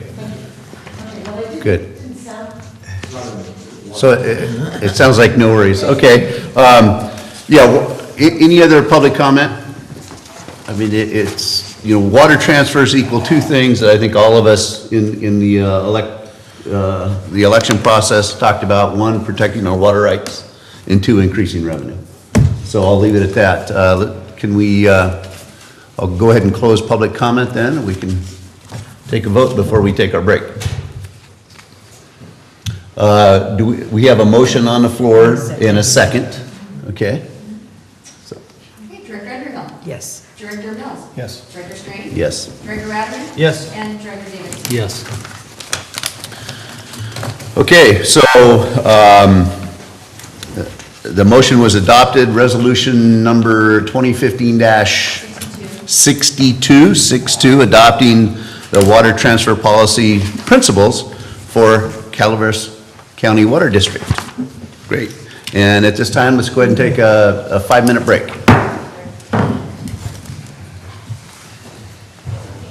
Jenny Lind Water Treatment Plant Pretreatment Facility Project to CCWD's capital renovation and replacement of the R&R program and approval of amend to fiscal year 2015-16 the CIP budget to fund the grant application costs. Dave? Thank you, Mr. President, members of the board. This is the project that Bill mentioned earlier, and one that he in particular spent a lot of time on since the Butte fire, and I can't thank him enough for all the terrific work. Basically, this is a project, the pretreatment facilities at the Jenny Lynn Water Treatment Plant is a project that was actually looked at some time ago, analyzed by an engineering firm on behalf of the district. It's something we've kind of kept in the background as a potential project in the future. As and now with the fire, we're seeing, we're up against it with the potential effects to water quality at New Hogan. It's really, we look at the condition of the watershed, and the majority of the Calaveras River upper watershed being burned, the sedimentation and debris flows that have already started with storms and will ultimately make their way to the reservoir. One, increasing the sediment load in the reservoir, so we're going to lose capacity in the reservoir, and two, degrading the water quality, so that turbidity and all the chemical compositions that are added to the water that's in the reservoir. Just as an aside, we are still seeing the effects of burns in the Ebbet Pass system that are more than a decade old, and the water quality that reaches the plant. So this is not a short-term issue. It's something we're going to be dealing with for years to come. We've already seen some pretty substantial challenges with water quality out of the reservoir due to drought and the low water levels. This project that we're asking for inclusion in the R&R project list, and that we're submitting for funding with FEMA, would help us deal with the effects of the burn, most specifically, but also can help us with those other effects of drought and low water levels in Hogan. The actual project is the implementation of new facilities within the existing footprint of the plant. As Bill had said, that was already contemplated in that original design of the plant. They include pressure filters, absorption materials, additional chemical processing, and backwashing air blowers within the footprint of the plant. And again, this is to take the raw water that's being pumped out of the river to pre-treat it before it enters the plant. Otherwise, the turbidity coming into the plant could put us in a position where we couldn't operate the plant with the existing clarifiers and filtration, and would overwhelm our backwash system. And that's exactly the message that we communicated to FEMA when we submitted our initial application for this. FEMA has asked local agencies to submit for projects for funding in response to the effects of the fire. And for us, this is the most immediate need, is to try to deal with the degraded water quality in the reservoir. And so what we've applied for, and we've gotten very positive initial reaction. We don't have the final confirmation that we will have been awarded the grant, and so I don't want to, lead you to believe that that's completed. But everything has been very positive, and what we've been discussing with FEMA is a 75% federal cost share with a 25% match of CCWD funds. The project is about just over $3.5 million in total, and that includes everything from design through construction. And what so by asking that this be added to the R&R project list, one, it would be to include those, include those additional funds, that cost share funding amount of 25%. So that's roughly $900,000 is what we're estimating to be our cost share on this project. So you can see that's a very sizable grant. 2.6 million is what we're looking at if it's a 75% cost share. And as well, we're also asking that the budget be amended by this action to allow for the inclusion of $50,000 to cover the application cost in pursuing the grant. Lastly, I just want to note that I do get the sense from our communications with FEMA that they very much want to, if they do in fact grant this project, they want to see it move forward quickly, recognizing that we're in the middle of the storm events that could affect our water quality. And so we may be asking the board to call a special meeting within a matter of weeks if we receive the award and FEMA asks us to move forward with authorization from the board to execute those agreements. So just to let you know, and I realize it's a difficult time to try to schedule a special meeting, but if we're able to succeed on this, that would definitely be worth it. And with that, I'll ask if the board has any questions. Who is, now with Bill gone, it will be you?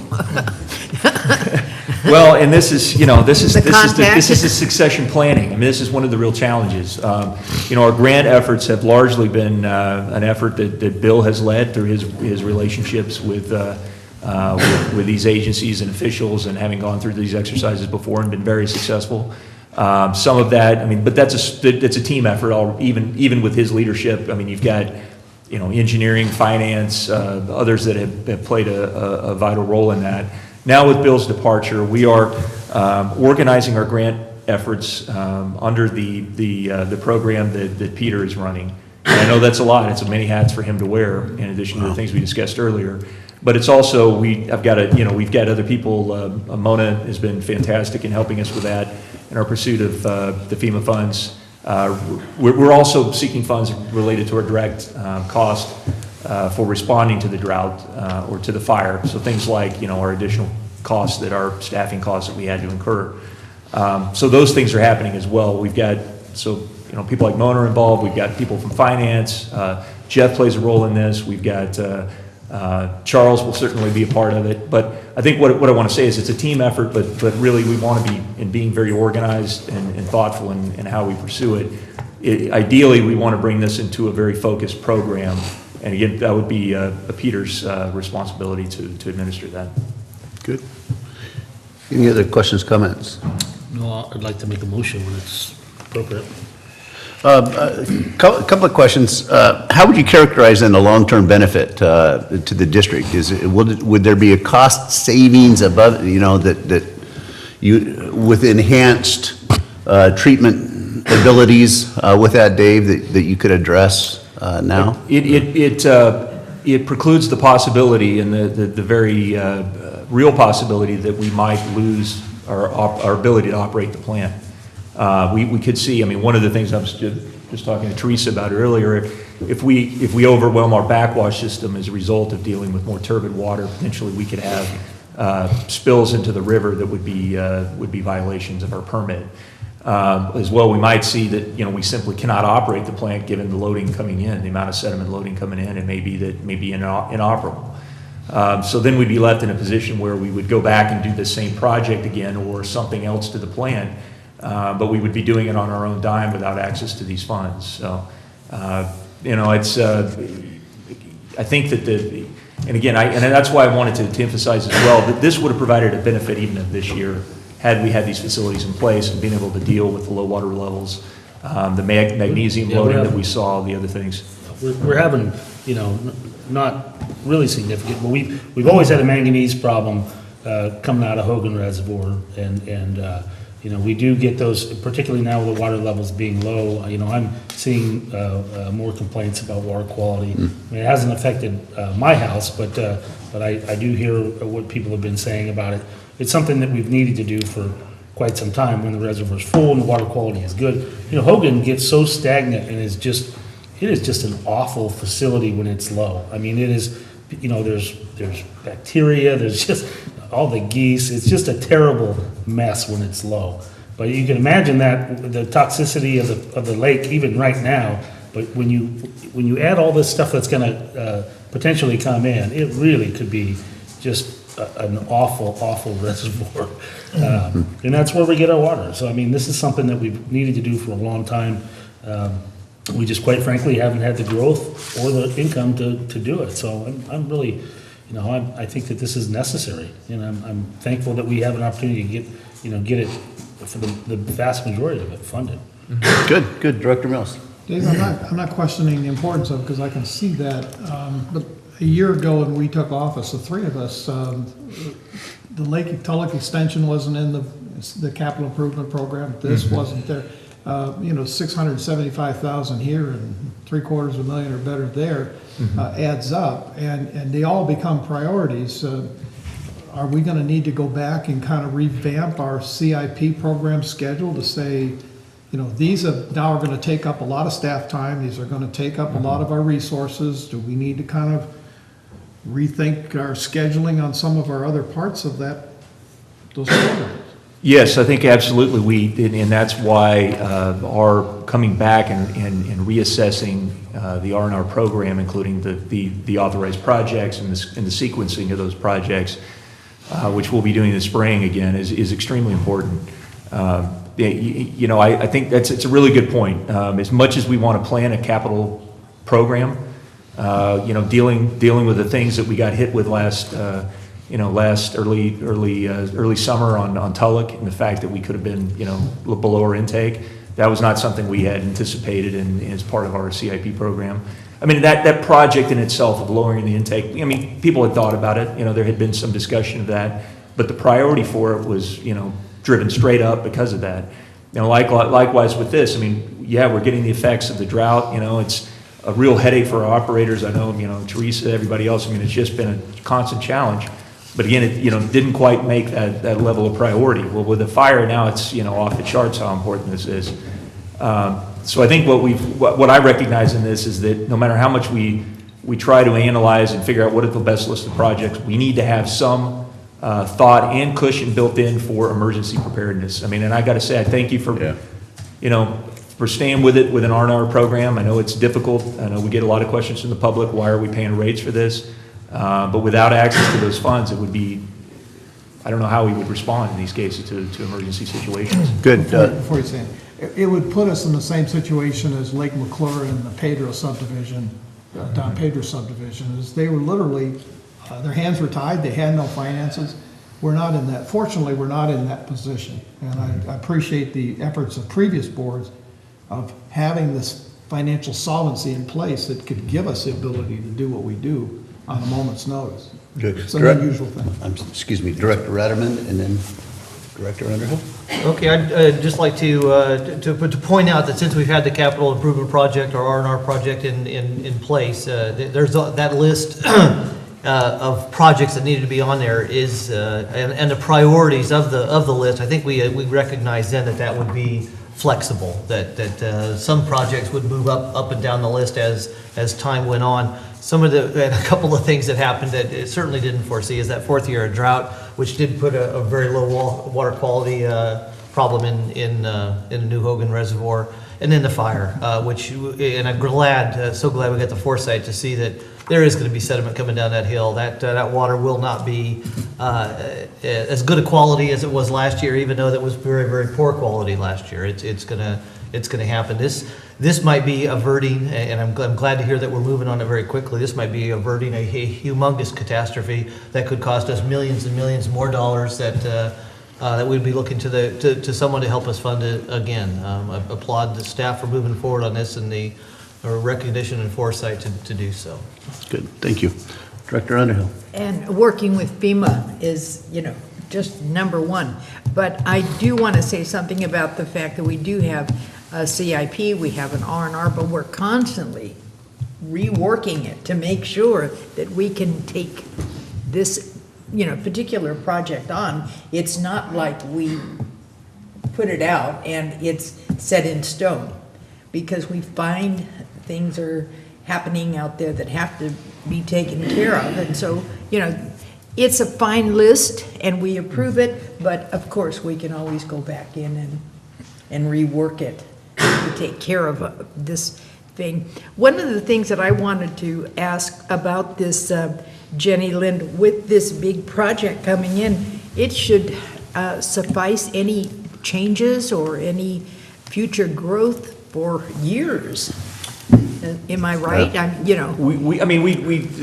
This doesn't, I mean, other improvements would need to be made to provide, you know, to expand capacity. I mean, there could be other improvements as part of that, but what this does is it protects the ability to use that level of treatment, the facilities that are there and the facilities that will be added, so that, you know, we don't create an operational nightmare that we've got something in our plant that we cannot serve to the customers. Yeah, because we've talked about Jenny Lind for years and about changes that needed to be made. So this is really Well, and we're finally starting to see some growth in the area too, which you know, Jenny Lind has been, we've been in the red there for a long time. Yeah. Years ago, before I got on the board, they financed that facility. Matter of fact, that was one of the reasons I got on the board, was right after the Jenny Lind, how they went about financing the Jenny Lind treatment plant. But you know, the plain fact of the matter is, we are working all the time to combat low water quality, and particularly now, maybe even in normal years, we have a manganese problem. We're constantly flushing those lines over there to relieve some of that manganese. We've had, a lot of issues out of water quality in that lake, and that's when it was, full, so to speak, operationally full. This should solve our water quality issues. Right. Which is a big thing. That's part of our mission, is to provide, reliable, water. And I think when you talk about the CIP, I think it's our duty to recognize that we have a lot of needs in the district. Almost everything was built in the district was built, 50 years ago. This is something that was built 20 years ago. But fact of the matter is, we have a lot of needs. It's up to this board and our staff to bring recommendations to us to use our resources to their highest beneficial use. And when we can get 75% grant for a project that has become more critical, I think we have to step forward. And then it'll be up to us to take a look at that priority list and see what's necessary, and reshuffle it. That's just management. We do that through the engineering committee. We also, from the finance committee, taking a look at our cash flows or our investment or what have you. But Good. Now, I want to make sure, even though they mention heavy metals here, the pre-treatment that we're looking to fund will attack that manganese issue. Yes. Correct? Yeah, Okay. it's, Okay. yes, which is a huge benefit. And two other things, real quick. What about the other FEMA funding projects or potential grant, funding from FEMA? What are the status of those? Got it. And President Strange is referring to the projects that we have identified. And this is something, we actually identified this as part of our, beginning with our effort back in DC, as part of our, issues that we were presenting. But that is that to obtain grant funds to do improvements to the West Point Willseyville system and to the Sheep Branch system for fire protection. And we are not letting go of those projects. We're still pursuing those, but it'll be a different grant cycle that we would seek funds. More on the side of pre-disaster mitigation type project funding.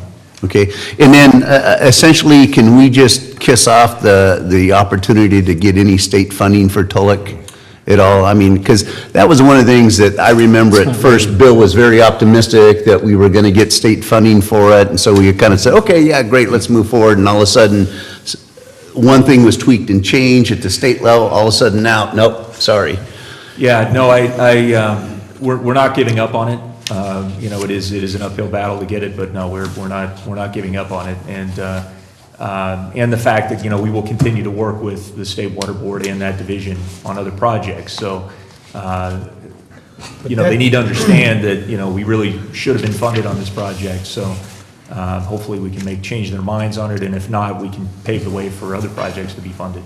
Well, It should be a discussion for another day. Yes, right. We're way off. off the subject. Okay, good. Can I make a motion? Yeah, go ahead. All right, I'd like to make a motion that we approve resolution 2015, is it 62? 63, to add Jennyland Water Treatment Plant Pretreatment Facilities Project, CCWD CIP 11092, CIP budget to fund costs for completing the initial grant application process. I'll second. Seconded by Underhill. Okay. Public comment. Mr. Race, Jennyland District. I have a concern. You're transferring funds from water capital to R&R fund, and again to another water capital R&R fund. I have two concerns. I'm one of your consumers as a ratepayer for the water. Yes, I don't want to be poisoned any more than anybody else. It's a good reassurance. But how is that going to affect the repairs that constantly needed in Jennyland? Because thanks to your crew, last week, like 3 or 4 patches were patched up with water gushing out. And unfortunately, CCWD water coming out. And I appreciate Mr. Farley's crew coming out and patching it up. But it's a constant. If you ever, I don't know how many of you ever drove up there, those checker tanks on the road, that's the water district patching it up. okay? Now, the people in that area were more than happy to reduce consumption, and we received the threats that if you don't use, cut back, you're gonna come on fine. So we all scared of that. But who's accounting for the district's deterioration of infrastructure? How much water are you losing? And is that negative, goes against the rest of the community? That district around there, sooner or later, well, probably sooner, has to be patched up. So we don't have gushers coming on the street for 3-4 days. And ask those people cut back because we have a gusher over there. You know that sooner or later you're gonna have to clean up that water so it's not poisonous. It's nothing new. It's been, like Jeff said, it's been coming down the road for a long, long time. And it's got worse for me. If you can take advantage of it and you have that much trust in FEMA, good luck.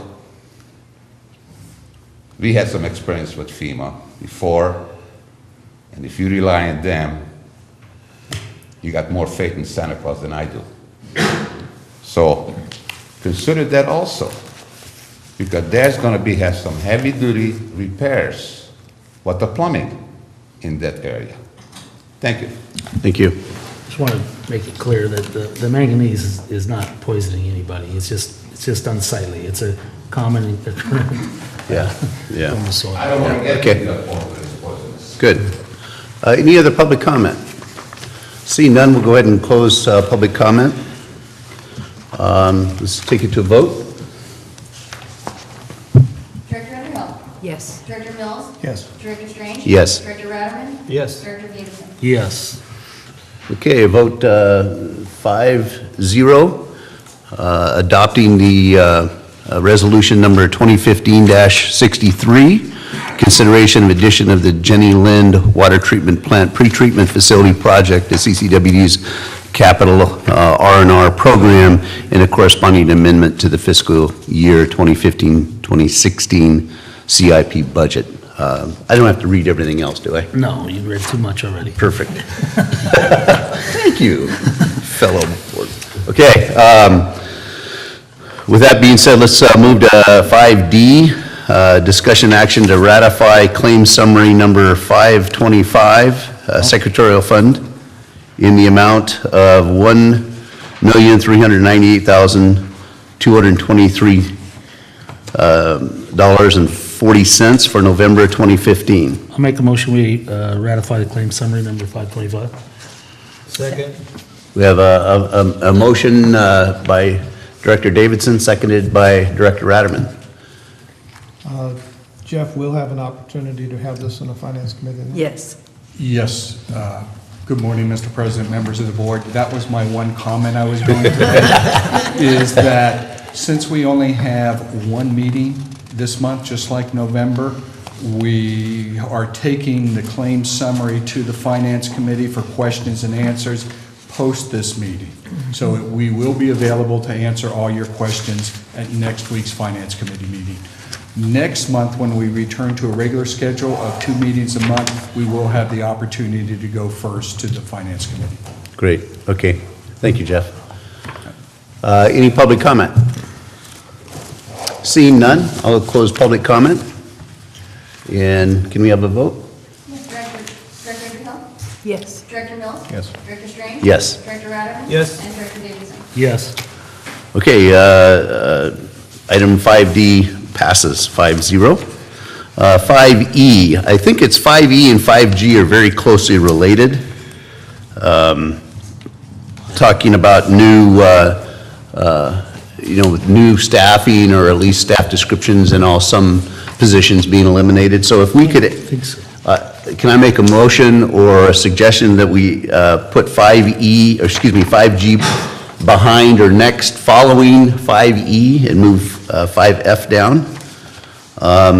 So 5E, discussion action amending the district's financial management policy, policy number 5.02, purchasing policy. Yes, Mr. Meyer. President and members of the board. As President Strange mentioned, we have had some organizational changes, some title changes, and through this process, we need to update our purchasing authorization levels to match the titles, and this will become effective January 1. We do this on a irregular basis, I should say, as needed when titles are changed as such. We are not at this time going back and revisiting the entire purchasing policy. That is on our radar to review and update. But since we have some positions that are starting as of January 1, we needed to bring this item to your board for authorization so these individuals can actually start purchasing items. Just to summarize some of the changes, we're going to change the position of Director of Utilities, Services, and Engineering to Director of Operations. The purchasing authorization level of $35,000 will remain unchanged. That's billed to Teresa. That's the change we're looking at. We're going to change the position of Regulatory Program Manager to Plant Operations Manager. The authorization will remain at $10,000. That is the old Teresa to the new Jesse. Yeah, just to let the board know on that, I'm happy to report we just filled that position. We had an internal recruitment, and Jesse Hampton has been selected and accepted the position starting January 1st. Oh, great. Good to hear. We have changed the title previously of the Community Customer Relations Manager to Public Information Officer, Customer Relations Manager. That position title change, it was in change only.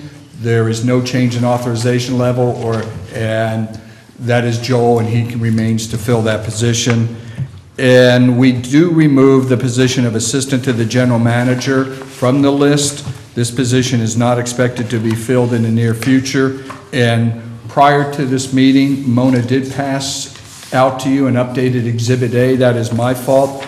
The Water Resource Programs Manager that was included in the agenda packet was inadvertently left off that list. It is now part of the list at this particular point that's handed out, and we are requesting your board to adopt the resolution amending the district financial management policy number 5.02, the purchasing policy, and the amended Exhibit A as attached. So moved. Second. Discussion? We have a motion by Director Davidson, seconded by Director Ratterman. Any comments? Pretty simple and straightforward, something needs to be done.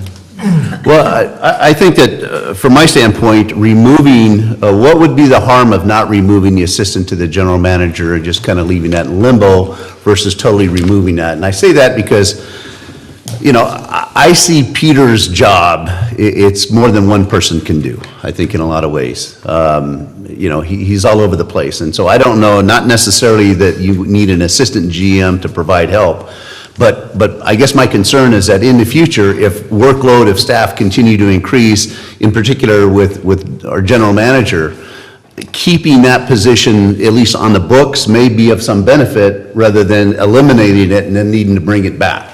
But if there's more harm in doing that, then, you know, I'm okay with that. This motion doesn't have anything to do with the chain of command or the who's reporting to who or the names and titles. It's just Right. about the financial of that position. I don't even know that position's been eliminated yet. That would be a different policy. It says remove the position of assistant to the general manager. From the financial management policy, purchasing policy. Just for that so purpose. maybe But 5G. the position is still identified within the management confidential units list of designated positions, that you'll see that in the following agenda item. Okay. So there's no change to that, but the reality is that's not filled, so no one's going to exercise that authority now. Thanks. And then also in response to your question, President Strange, this is a fluid document. As you alluded to, you know, there's future needs that we may need to address, and if at that point we come back to provide that authorization level, if we create a new position or a title. And so we do have the flexibility to addressing that, and as Dave said, we're not removing that position. Okay. And as such, but what we're doing is we're just taking it off the purchasing authorization level because we don't anticipate that to be filled in the near future. Got it.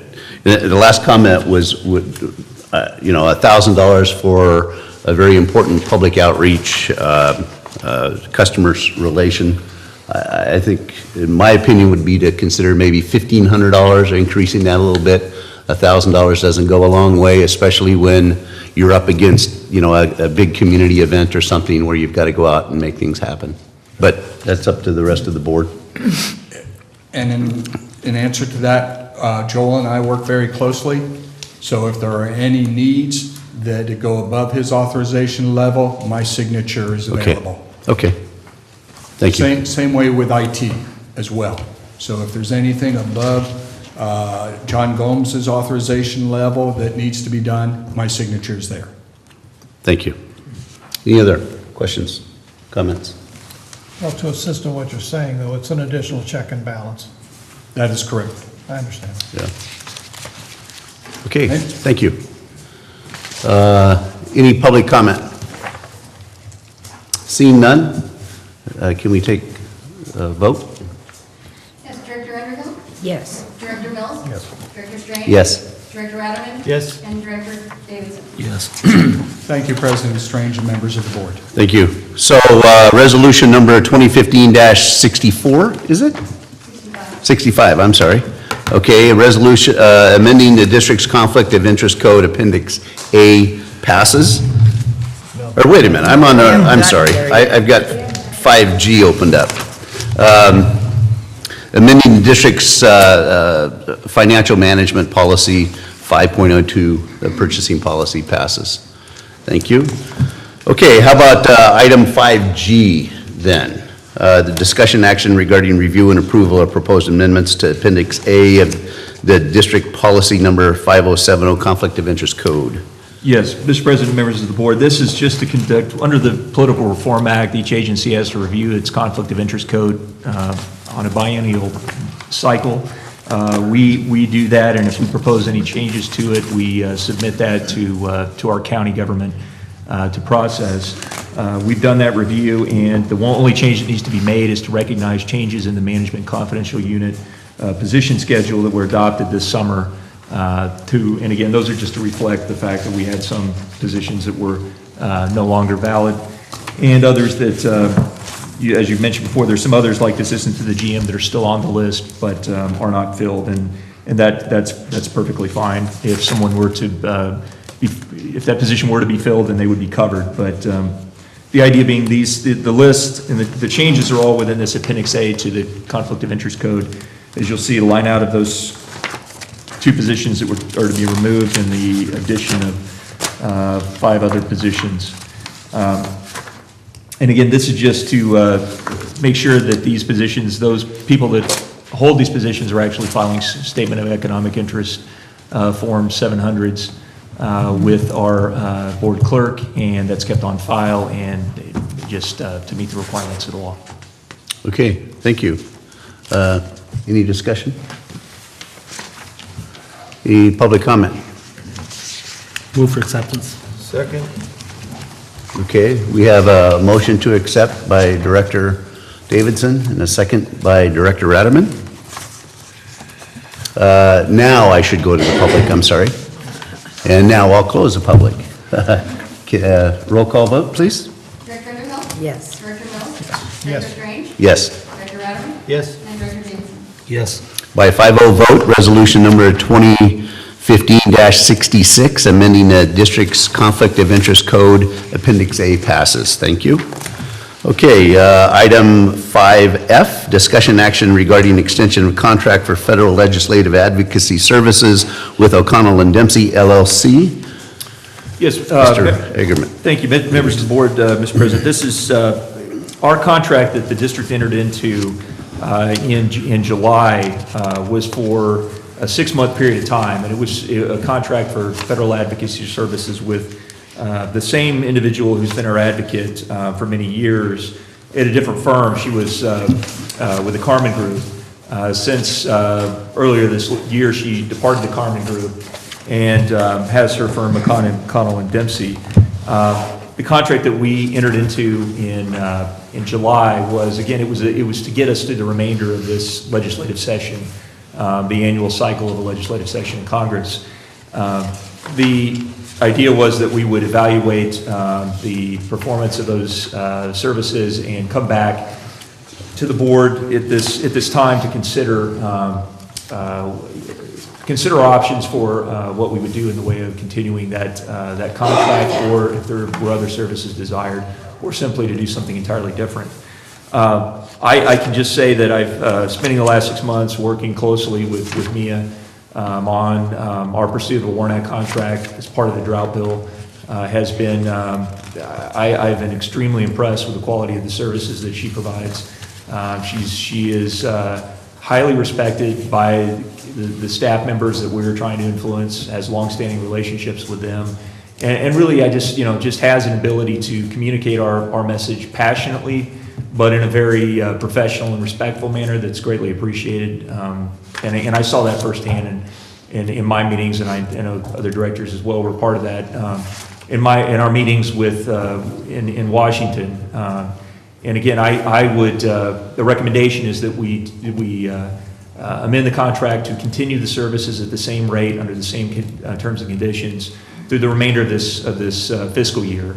And I think that's going to be very important to us in the fact that the drought bill, you may have seen the headlines in the paper, there was movement to try to get something into the budget omnibus bill that will be voted on by Congress in a matter of days if it moves forward. There was an effort to get the drought language into that bill.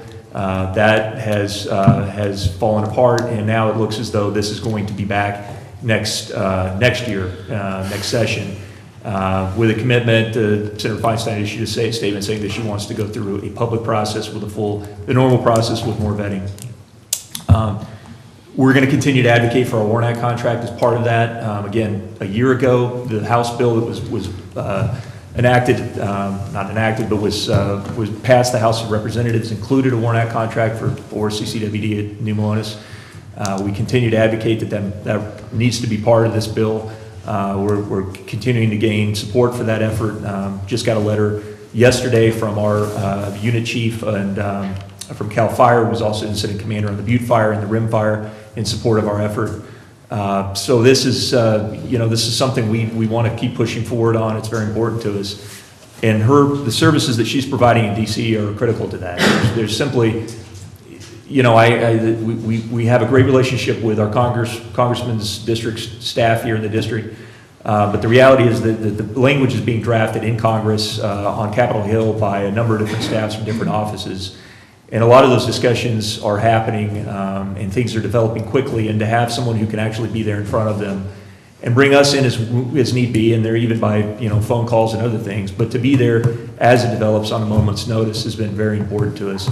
I can speak to that myself. I know, in Feinstein's office and her staff, that's been a really important thing that we've been able to continue to be right in front of them, and they are front and center on this drought bill, and so it is our best chance of getting our language in.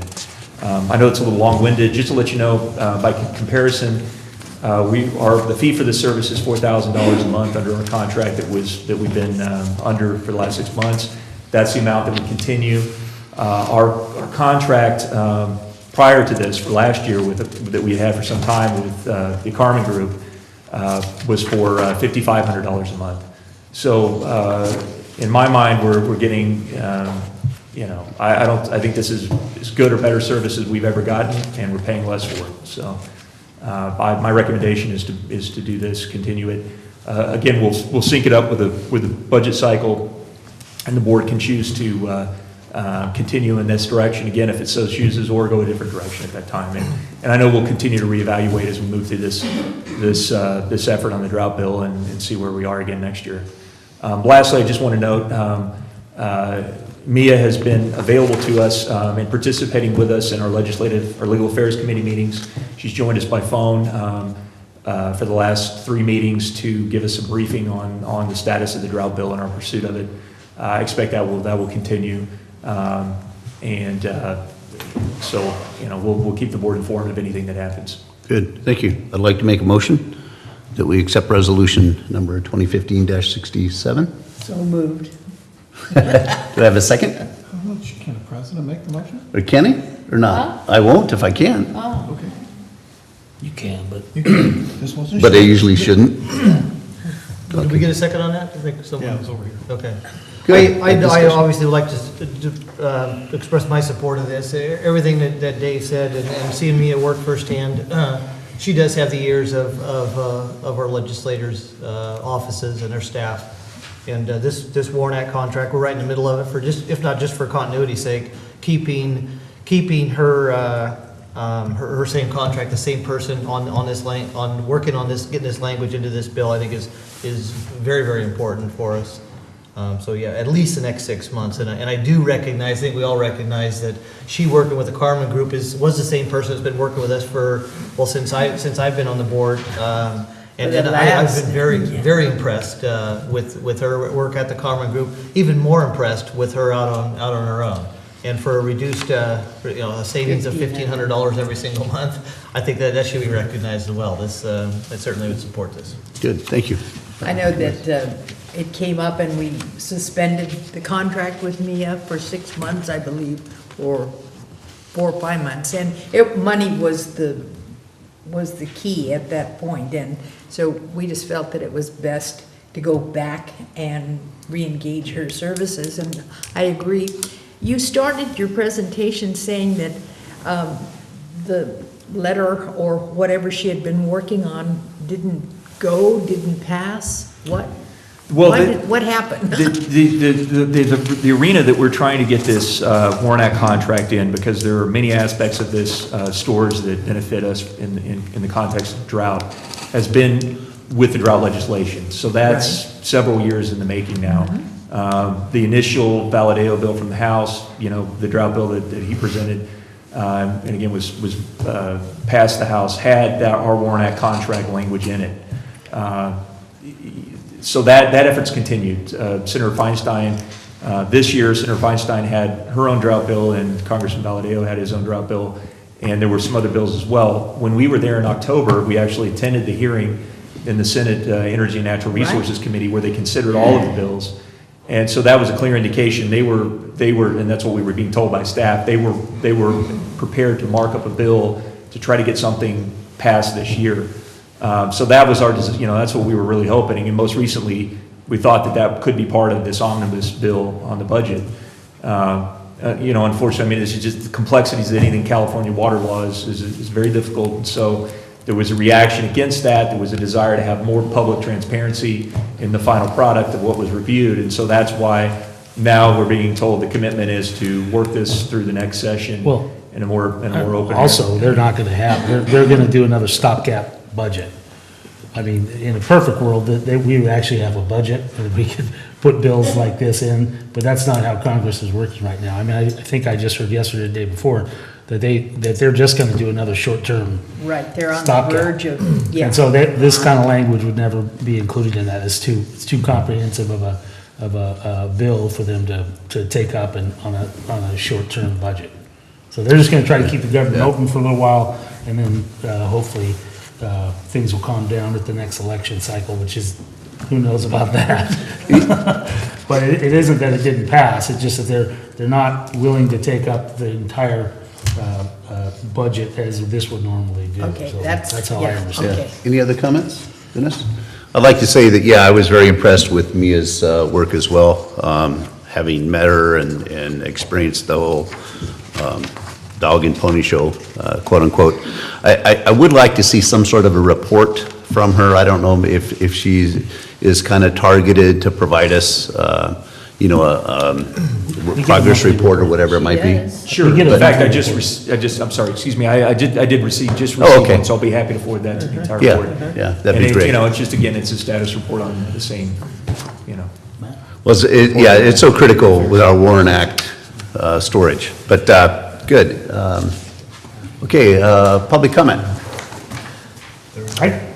I do have one quick comment. Let me be real quick, Peter.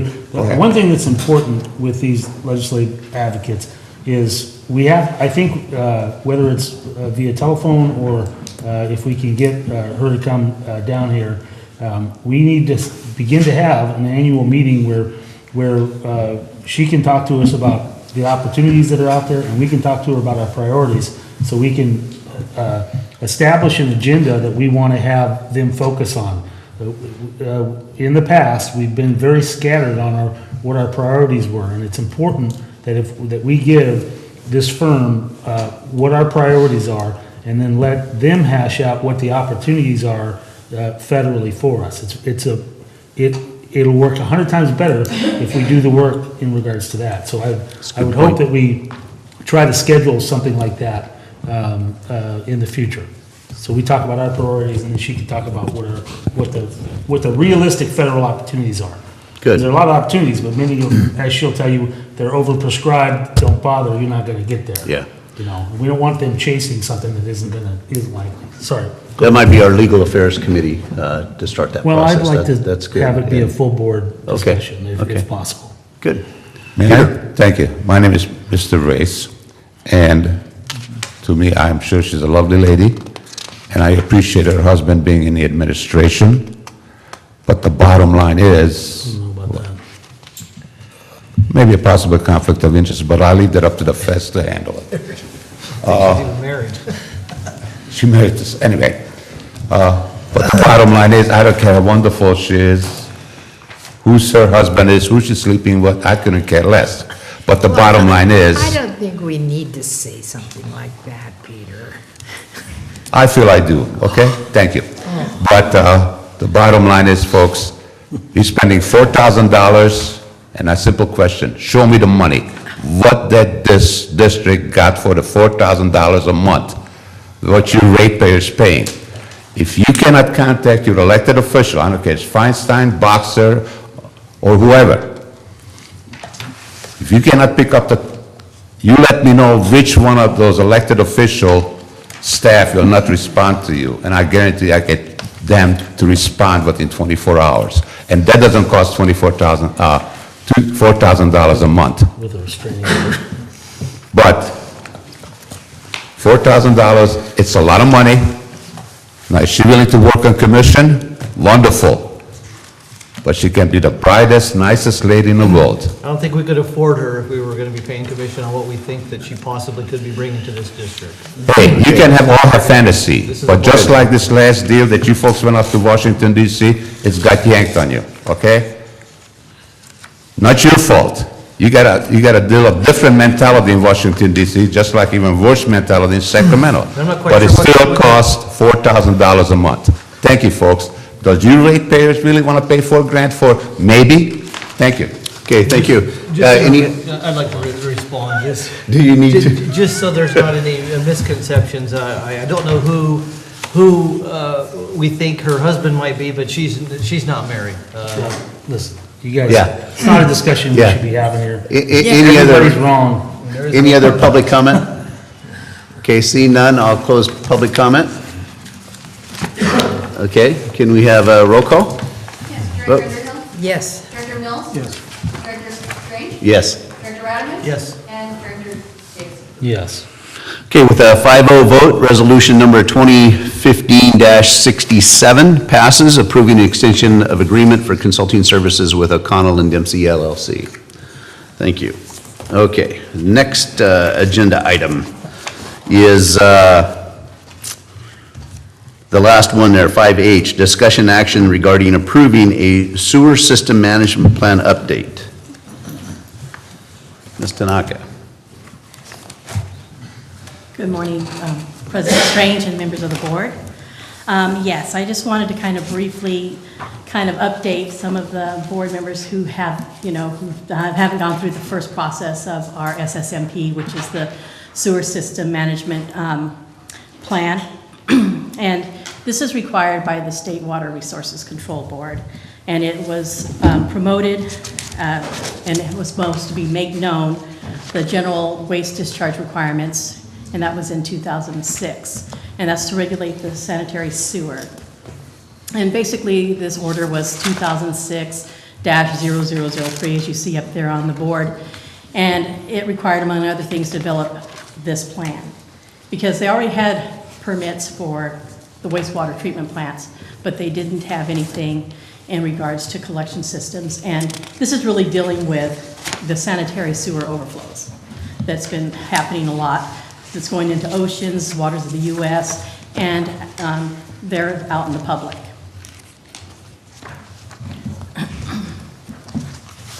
So in response to this, the district developed an SSMP in 2010, where it was presented to the board of directors and adopted by the resolution number 2010-54. So this SSMP met all the requirements, all the regulatory requirements, and was available to the appropriate regulatory agencies and the general public. We posted it on our website. And we will do that again once it gets approved. So therefore, we had, in 2013, they again, promoted a new one, Attachment A, and this had to deal with when you had to call in a overflow, what size, so forth. And it also dealt with private systems as far as the laterals, because they were trying to make water districts responsible for laterals. And at that time, a lot of wastewater systems said, no, this is not going to happen. We can't control what's going on their side. So therefore, now we can, if we see one, we can report it, just so that we can make the homeowner take care of the problem. And also the name change to sanitary sewer system, the SSS, waste discharge requirements. So every 5 years, we're required to update the SSMP, and it has to have a board approval. And also, every 2 years, we are, as a district, to review it and to make any necessary changes. Because there's changes in people, positions, and things like that. And if there's any major changes, we would bring them up to the board before the 5 years. So I just kind of want to give you that. And the 2015 SSMP update was, these are the updates that we did. We added Wallace to the system because at the time when we had this plan, we had to do Wallace's on its own because it wasn't part of the district yet. And then we also had some updated goals, and those goals were to meet all applicable regulatory notification and reporting requirements. We added protect public health and safety and the environment, and also to implement regular proactive maintenance of the system to remove roots, debris, and fog, which is your fat, oils, and greases, in areas prone to blockages. And we have that. Our collections team knows the problem areas, and they go to those more frequent than just the routine. Excuse me. And then we also had to do some organization changes with positions and remove the old ones because they wanted definitions, as well as the org chart was updated, as well as there was a contact info for district staff with the SSMP responsibilities, who's responsible, who's next in line, as you will see in the package that was provided. And then there was just general typographicals. So at this time, I don't know if you have any questions regarding the SSMP, but it is my request that we approve this so we can get it posted and out. I'll move for acceptance. Second. And also, Teresa, good to see you in front of us here, and congratulations on your new position. Thank you. Look forward to working with you. So we've got a motion by Director Davidson, a second by Director Ratterman. And now is the time for question or comments? Yeah. In regards to reporting, who are we reporting if we see a lateral leak on the homeowners? Is that who are we reporting that to? And well, if you want to report it, you could report it to us, and we can go check it out, and then we have we can then go and call the regional board and inform them that there is a leak on a lateral. So, but it's not up to us to clean up or to get fined. We will not be fined for that leak. Because I know that was a question a few years ago as to whether or not we were going to have to accept liability for all of these. That's right, and that's kind of what was in that attachment A, and let's see. I think So in regards to us, I mean, are we providing any, you know, we've never begun to do any of the camera inspections of the laterals, or do we only test them at connection? Yes, that's Okay. correct, because, you know, we don't want the liability of anything. Should we send that camera up further, they can call Roto-Rooter, you know, or whatever company to clear it for them. And what usually sometimes does happen is that that company that comes out, or even the homeowner, will clear it on their site, and then it'll end up on ours. So that does happen. Yeah. Not frequently, but it does. In the beginning of your report, Teresa, you indicated it, and I just wanted for clarification that there's been overflows and problems with sewage flowing. Statewide. Statewide, not in No, our no, district. yes, Okay. correct. And in addition, the other thing I love about sewer systems and talking about wastewater treatment plants is the word collections. We're just, that's, you know, you talk to each of these people that are listed here, each of our district representatives, and that's where they're proud to be, is in collections. Any other comments? Yeah, I did. It says under item D, you have future plans, public education and outreach program. The district is planning to increase public outreach and education about our sewer system. And we do some of that even with the press releases, you know, with the Swiffers. I think we send out a press release for them to understand one thing about not putting those down your toilet, because if you have a septic system, it affects it Right. greatly. And then it'll also affect us down the line in our pumps. So we do that type of press releases. We're going to post this into on our website. And I don't know what further more we'll do, but now, come January, we'll see. Okay? Good. Director Mills. On 7-1, talking about the fog requirements, are we leaving the majority of that to the county's environmental health department to handle? Well, yes, they have that section of it, but we make sure that these commercial areas that we have, that they have them cleaned out. And, you know, so it is up to us to make sure, because if not, then we have the problem down the line. So we're keeping records and track Yes. of all of those. I'm not sure if all, but I'll find out for you. Yeah, because I know the county has probably a list of where those are. Oh, yes, they do. And we pretty much know, all my field guys know. Yeah, my worry is that, you know, the county or somebody else could be remiss without even knowing it, and whether or not we have that in order. The other part is, in the reporting, I know that going to other meetings, that they report out to their board spills during the course of the last 30 days. I don't necessarily need to see that here, but that those records are available if we have a Most definitely. question regarding. Yes. We have to keep them, and we have binders with those on there. Okay. You know, Good. what happened, when, how much, you know, what we did, what we found. Mitigation Who we measures. called, you know, because we only have like 2 hours to call in that spill and then get a number. And then that's on record. And there's fines and penalties when you. Not always. I mean, if it didn't reach a waterway, or depending on how big the spill is. Right. Thank you. Usually then with the commercial entities, the fog, where is our responsibilities? Where does it begin and end? Well, usually. On those lines? Usually it's at the cleanouts, you know, Okay. right after just like with the meter, once that's in there, that's where it does. But we try to nip some of that by, you know, I mean, sometimes you drive by and you can tell that their, you know, grease traps aren't working. And we'll either send a letter or have someone call them and inform them, or we'll call environmental health ourselves. We call them and tell them you might want to go check this out.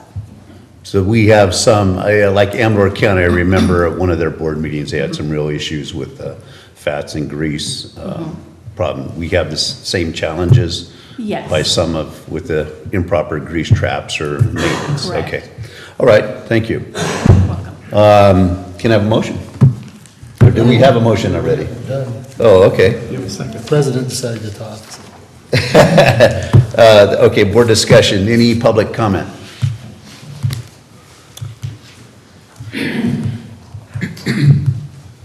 Joseph Fontana from the Murphy Sanitary District.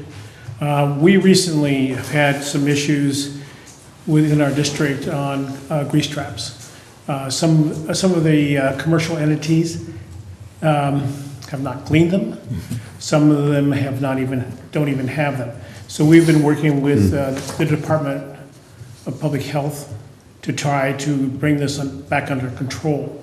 Because one of our problems is that our sewer plant is then inundated with water that it doesn't meet the standard that it's supposed to coming in, so it costs us higher operational costs.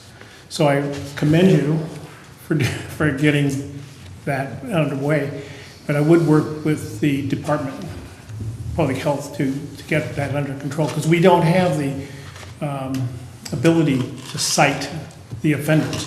But the Department of Public Health can close down the entity, which is pretty much of a slap on the hand. Thank you. Thank you, Joe. Any other public comment? Mr. President, if I just note, I think that, good point, that since there are multiple agencies that have this responsibility that are dealing with the same issues on the management, the fats, oils, and grease, the other things like Swiffers would be applicable. I would like to reach out to those agencies and see if we can have a coordinated message together. Doing that public outreach, we may be able to save a little time and money working together, and we could have maybe a more effective communication if we had a broader effort with a bigger target audience. Bring it to Highway 4? Sure, I think it's a great idea. Good. I know the Murphy Sanitary would be highly supportive of that issue. Any other public comment? Okay, I just have Oh, one question. Go ahead. Were we tough on you, Teresa? But I'm not going to show you my tattoos or my t-shirt. We'll go ahead and close public comment then and have a roll call vote. Director Anderson? Yes. Director Mills? Yes. Director Strange? Yes. Director Radaman? Yes. And Director Davidson? Yes.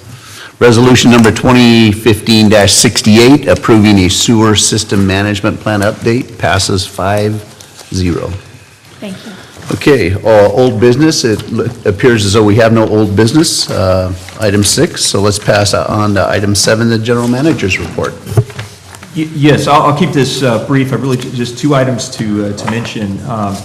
First, we received the notice that we received this President's Special Recognition Award from the Association of California Water Agencies Joint Powers Insurance Authority that we obtained our property and liability and workers' comp insurance through. And this is, they give this award to agencies who have a loss ratio of less than 20% in either the liability, property, or workers' comp programs. We got it for ours, and that ratio, that's, and I know Director Radaman could probably give us a great background on this, but based on what they provided, the loss ratio is our total losses, and our losses being how much was paid for claims or had to be held in reserve in anticipation of payment of claims, divided by the total amount of premiums that we paid for this insurance. And for us, on our property program, during the period of April 1st, 2011 through March 31st, 2014, we were below 20% on our ratio for property program. So that's great. I think that's indicative of the fact that we're on this side of the program. And I got to give Jeff credit. I wish he were here in the work here, and of course in our operations staff in making that possible. Did it come with a refund check? It does, yes, it does. Does it? It's not that specifically, Oh, but the way okay. that program works, it does come with that. Yeah, we have received We refund did checks last in the year, past, yes, yeah. receive one. Good, thank you. I'm sorry, and as well, just wanted to note, as the results of our Finance Committee meeting where we discussed the travel board director compensation and travel reimbursement policy and the things that came out of our discussion about that here at the board, the committee came up with a recommended course of action for the board to consider. That would have been on the agenda for this meeting, but we just had so much on the agenda, it didn't work out. But we will come back in January with that. And just to give you in a nutshell, the direction was, I think the confusion really in the existing policy, we've got two provisions, C and D of the policy. One that says, that basically that the board will designate what meetings will be compensated and who will attend those on behalf of the board. And that's one way of doing it. Then you've got section D that basically lists, not even an exhaustive list of all the kinds of different associations and agencies that board members in their own discretion can attend and then apply for reimbursement for. So the recommendation was to basically eliminate D and consolidate everything into C, and to instead just make and this would be for the board to decide, a comprehensive list of what those groups, associations, agencies, the different groups that the meetings of which this board would provide compensation and reimbursement for, and then to identify which board members would be the representative to attend those meetings. So that's what you'll see and what's brought back to this board for consideration. And that's all I have. Good. We saw something on Facebook regarding John Mills on the water board. Facebook about John Mills at the water board. Dave, I can address that. We both appeared at the workshop to address the state board about conservation standards for next year, and John prepared a statement on behalf of the district that was advancing our interests for what the state board's regulations will be moving into next year. Okay. Thank you. You bet. Yeah, it's interesting. John usually sits on the front row of those meetings, and so, he gets a ribbing. People send him messages, "Hey, John, your haircut looks great," that kind of thing. But it's an important venue for us to have representation in. Good, and I would just recommend that as a board member within your constituencies, if you see something, or be thinking of what groups are out there that have relevance to water management and all that may not necessarily be on this list, if you could add those, that'd be great. And we'll see that then on our January agenda. Okay, thank you. Let's go ahead then and move, assuming no other comments. Number 8, board reports, information, and future agenda items. Director Davidson. I have nothing. Director Ratterman. Nothing. Director Underhill. Yes, remember Forest Meadows Units 4A and 5? They're alive. Oh, really? Yeah. And they're going to be constructing 14 homes, and they're going to be running in the $400,000 range. So, Good. yeah. Okay. One of the statements, or one of the things that keeps popping now with El Nino coming and whatever, it's agencies, people are asking about agency preparation for potential flooding and, all sorts of things, stocking up on your food and what have you. Do we have a person in charge? Do we have a committee set, or do we have a position? In Director Underhill, are you thinking in specific to El Nino and the potential effects of El Nino? I mean, it's something we're watching closely. We've got, emergency response plans to deal with a disaster, but I know it's something that our operations staff is definitely keeping an eye on. And as we see developments, which could happen very quickly, and what happens with, the weather patterns in relation to that, again, it's something we try to be, as ready as we can. I mean, depending on how severe a storm is, it may not be something that you simply have the physical ability to respond to. Because down here, what are we, 1,000? Is that our elevation, or less? 1,200. 1,200. And, of course, as you go up the hill, we're 5,000, 6,000, so we're not really concerned. But Well, we certainly have facilities that are located in or near floodways or floodplains and things like that, so, yeah. The district has a hazard mitigation plan.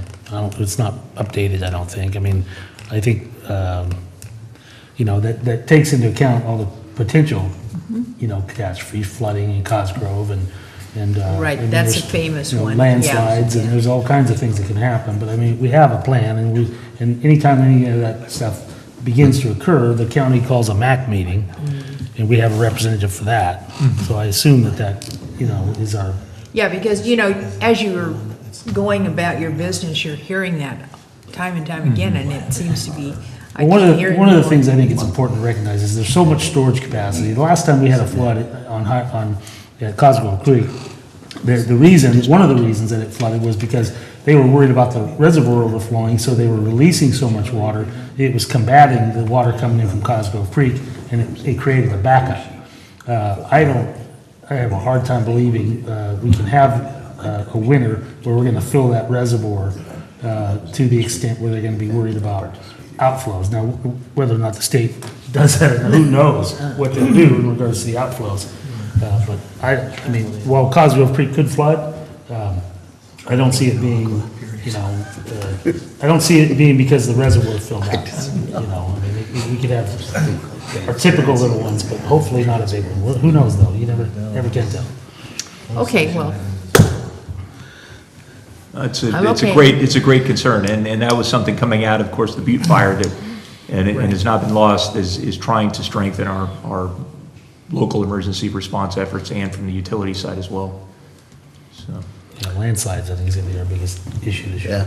Yeah. Director Mills. Yeah, I'd like to see a potential agenda item in the near future that addresses specifically our JPIAs, our joint powers, as to what the board's consensus would be as to what that representation looks like, and that what areas we might be treading in that the board needs to have it come back for further discussion. So we kind of set some boundaries or guidelines as to what an individual representative can do or say at those particular meetings, and what maybe needs to come back for full discussion. Because I heard something about the legislative committee, and maybe we should have more full discussion before we step out. And that should be part of, as we initiate our new committee assignments, to be helpful to everybody so we fully understand what those parameters would be.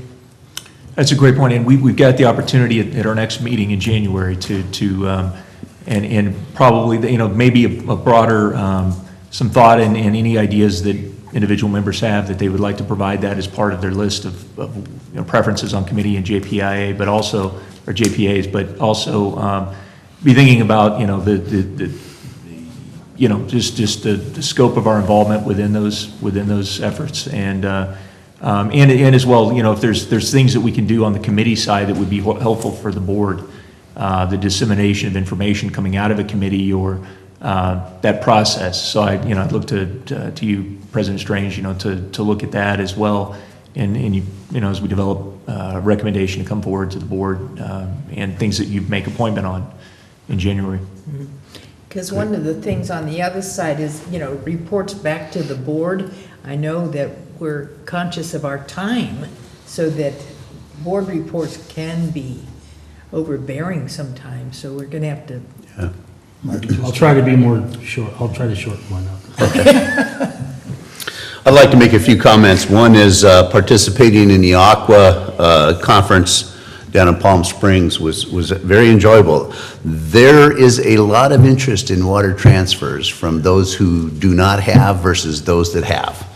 And it was very apparent in the various discussions that went on. I also like the idea that Aqua is really taking the lead on moving towards modifying Prop 218, or at least in some way getting a lifeline or whatever they call that program in place that makes it legal to be able to assist those that are very needy in relationship to their income and all. Because again, I know that Director Davidson had commented earlier about really all of our customers need help, but when we have customers that struggle to buy food for themselves because they're keeping themselves warm in the winter and they're paying their water and sewer bill, that's a reality, and it's a shame, but it is reality. One of the things, though, I do want to compliment Joel on is that he gave a presentation on water conservation down there, and I heard many complimentary statements about what a great job Joel did in that presentation and how they were really impressed. And so, Joel, I'd like to, you know, recognize you for that effort, and I really appreciate it because it makes all of us look good when that happens. You bet. And then lastly, I just want to comment, I'm involved with the JPA on the UMRA, which is Upper McCullough River Watershed Association, a group that was originally formed to potentially purchase PG&E's facilities or hydro facilities if they ever went bankrupt, which was the discussion way back when. However, that group is now really looking at diversifying into forest management activities. They're looking at even legislative efforts. And so I've got a little bit of concern as far as if you know, that group moves in that direction, and I know that both my directors to the right are involved in the McCollum system, but if it moves in that direction, maybe we need to better redefine some goals and values of that group. But that's being led by East Bay Mud, and that's kind of where the efforts are going right now. And then lastly, before we close this closed session, I want to wish everyone a real happy and especially a safe holiday season. Okay. And with that, I'd like to close, or what do I have to do? Okay. I'm trying. Okay, next board meetings will be January 13th at 9 a.m. would be a regular meeting, and then we'll have on Wednesday, January 27th, a board workshop. So we'll close, now item 10, closed session, 10A, conference with labor negotiators, management and confidential unit and SEIU local 1021, government code 54957.6, negotiators Dave Egerton and Stacy Lawler, and then 10B, public employee performance evaluation of the general manager, government code 54957. Ask for public comment. Ask for? Public comment. Oh, public comment, okay, thank you. Any public comment before we close? On the closed Or session. on, okay. On the closed session items. Peter? I thought I'll make a comment on what you folks just mentioned prior to it. No, the public closed session. This is for closed session, public Okay, comment. you don't want to comment what you folks just mentioned, right? For the next No. board meeting? No, no. Or board reports? No. No. Yeah. No, not okay, fine. Cut Okay. administration costs, folks. Cut administration, folks. Thank you. We'll move now to closed session. Hey, I finally got it right.